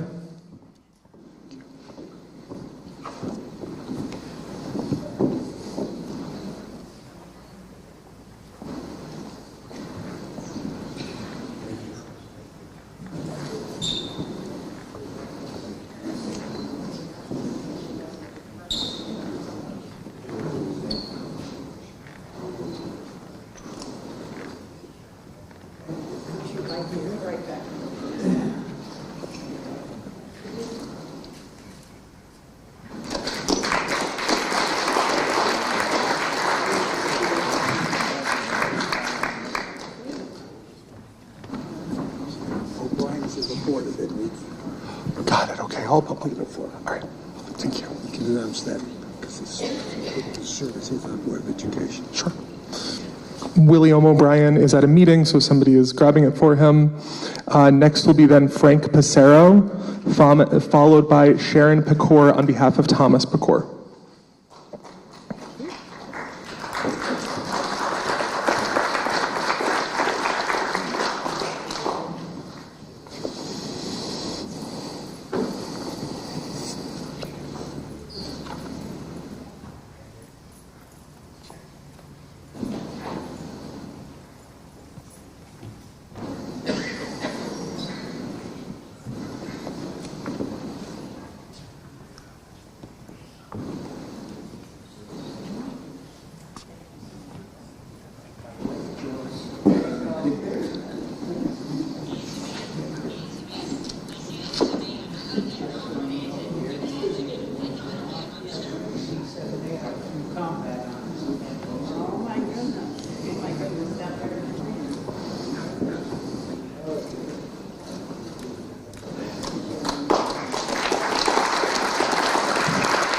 Sharon Pecor on behalf of Thomas Pecor, followed by Paul Pelosa.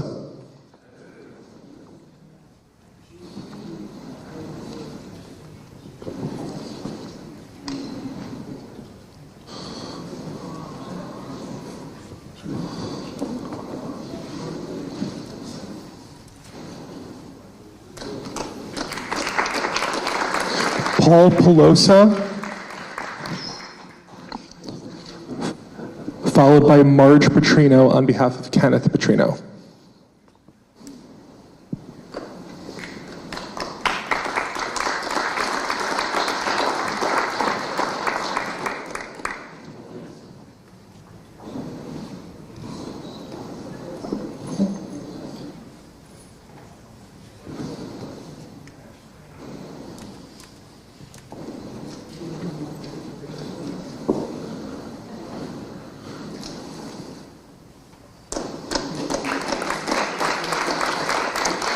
Marge Petrino, followed by Edward Theodore Recupero.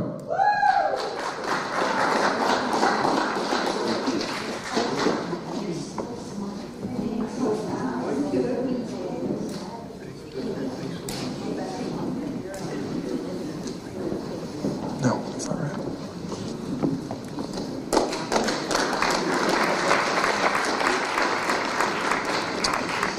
Edward Theodore Recupero, followed by Salvador F. Recupero.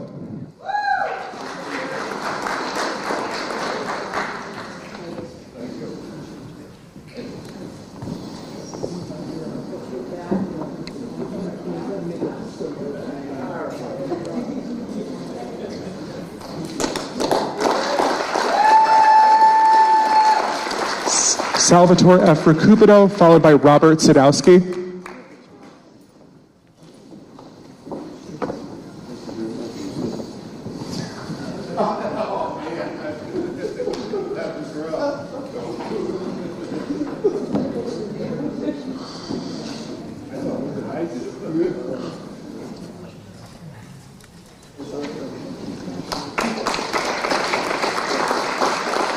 Robert Sadowski, followed by Tom Schmidt.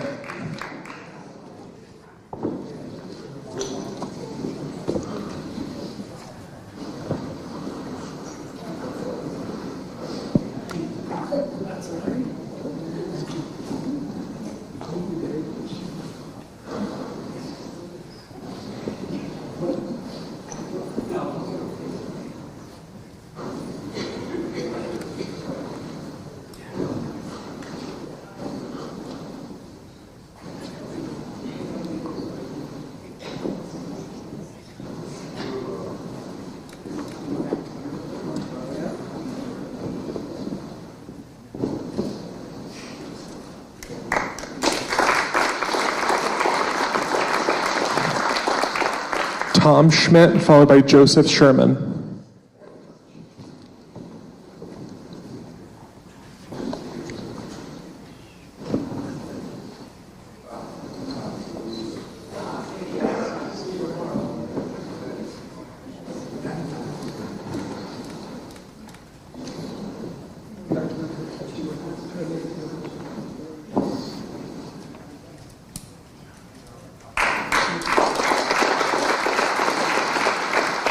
Joseph Sherman, followed by Johnny Smalls. It's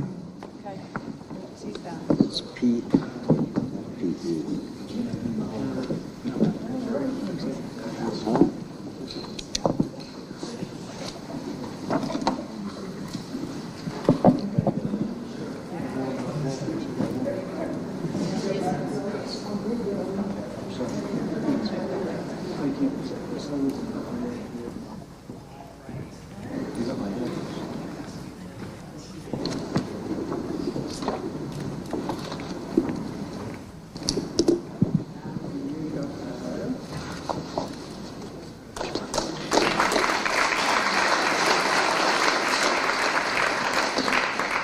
Johnny Smalls, followed by Roger Salhevi.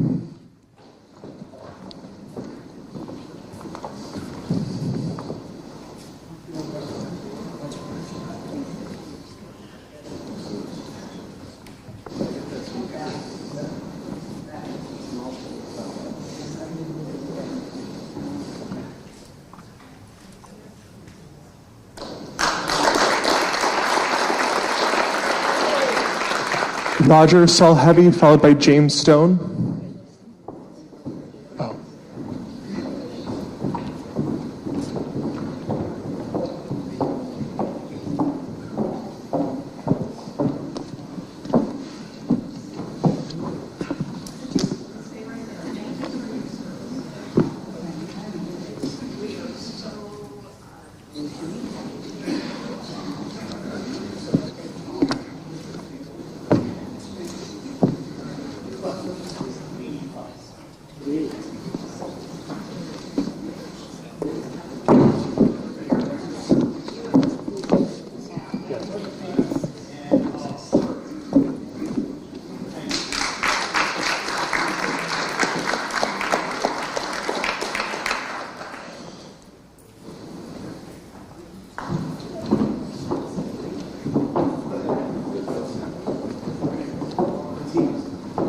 James Stone, followed by Frank Swarbrick.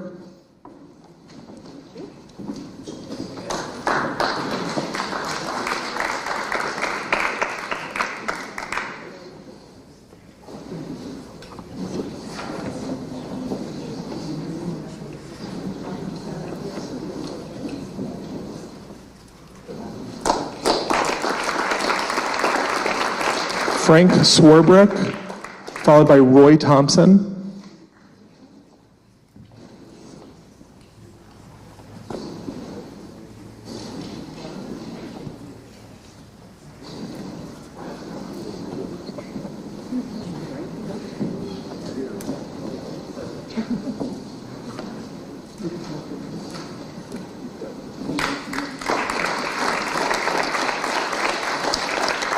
Roy Thompson, followed by Joe Volpicella.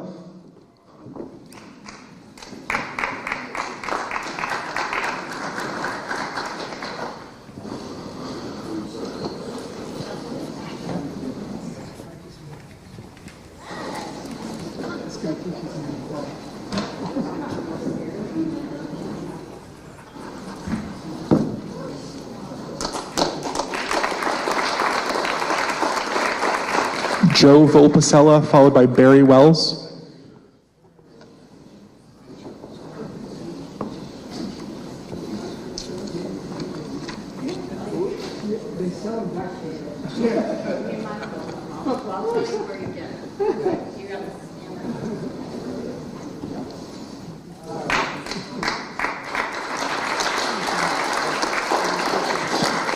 Barry Wells, followed by Luther D. White.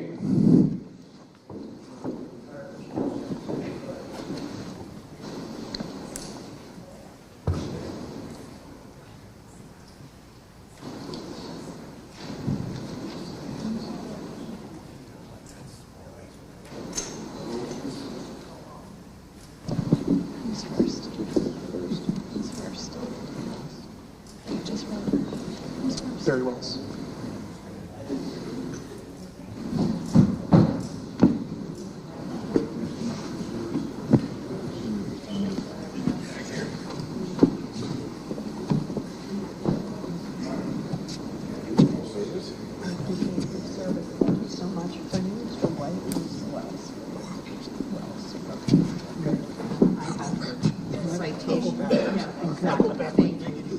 Thank you very much.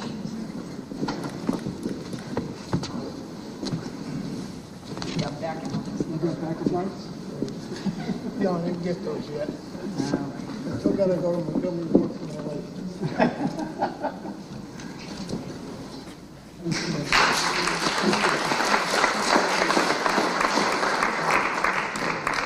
Luther D. White, Jr.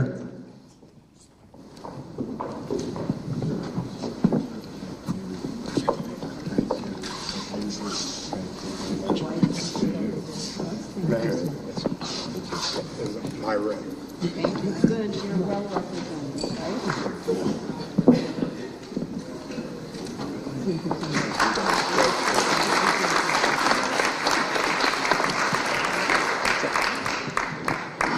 All right, so are there any veterans of the Korean or the Vietnam era that we have not called? Okay, what's your name, sir? Vincent Vitale, I saw that citation. All right, Vincent Vitale, come on up.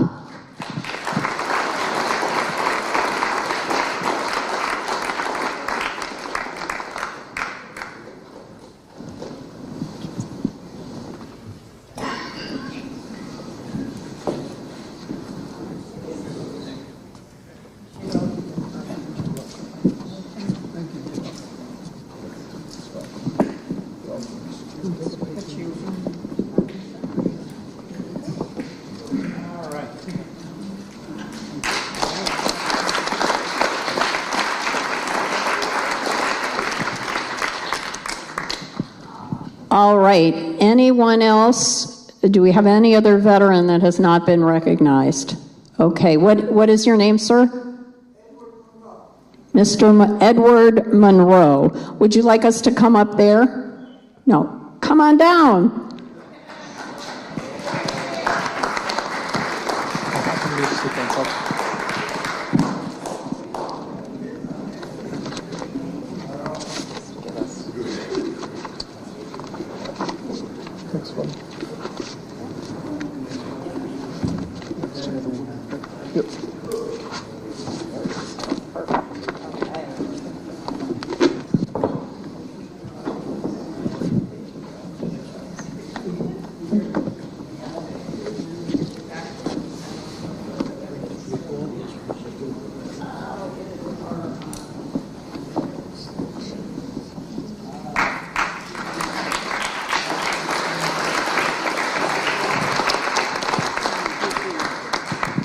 All right, anyone else? Any other veterans that have not been recognized? Anyone else? All right, can we have a round of applause for our veterans?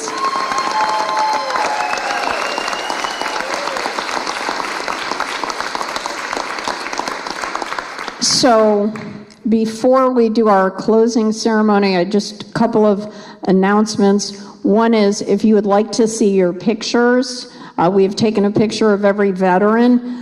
You can go to the Lieutenant Governor's Flickr page. The address is on the back of the program. If you can't find it, ask your grandkids. They will find that location for you. Also, if we made a mistake with the spelling of your name or there's any issue with your citation, please see Justin right there before you leave. And I want to acknowledge Congressman Rosa DeLauro was very kind to provide citations, and we appreciate her office for being part of the ceremony. And what we're going to do next is, did we lose our singer?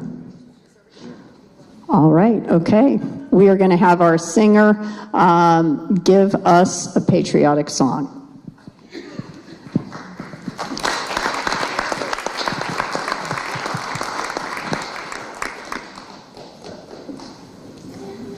This one works, I can hand it to you.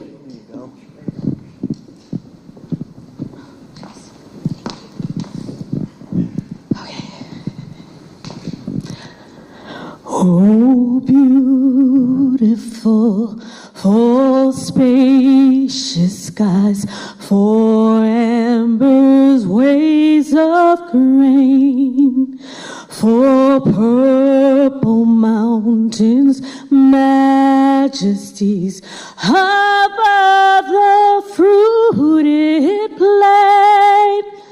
America, America,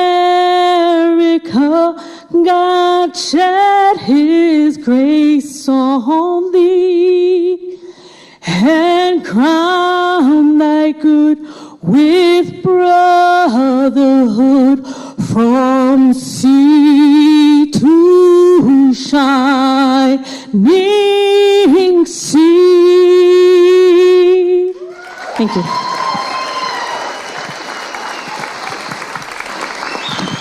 Ladies and gentlemen, Sandra Canones is beautiful. All right, and I'm going to ask our dignitaries to maybe take a seat right up here because I am going to ask if we could all stand and stand for the retiring of the colors by the Stratford Police Department and the Marine Corps League. So please stand for the retiring of the colors. Those pins. Thank you. Yeah, that too. Poor Keith. Wish we'd gotten the stage swept beforehand. Love the pen. It's great.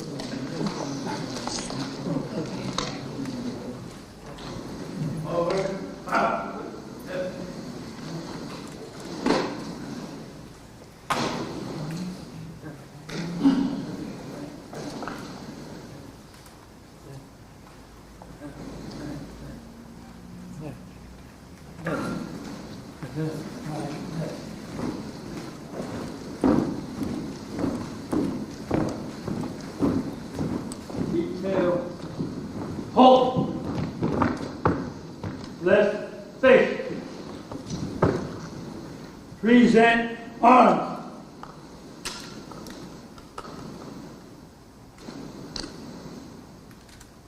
Order arms. Right face. Mark time, march. Forward, march.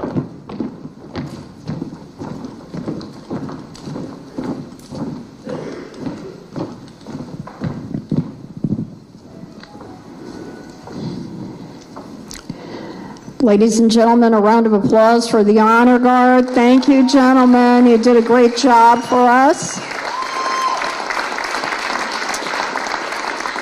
And good evening, everyone. And it's such a great honor for your legislative delegation, the mayor, and I and Governor Lamont to represent you every day in Hartford. God bless you. It's been an honor and a privilege meeting all of you. Thank you so much and safe travels.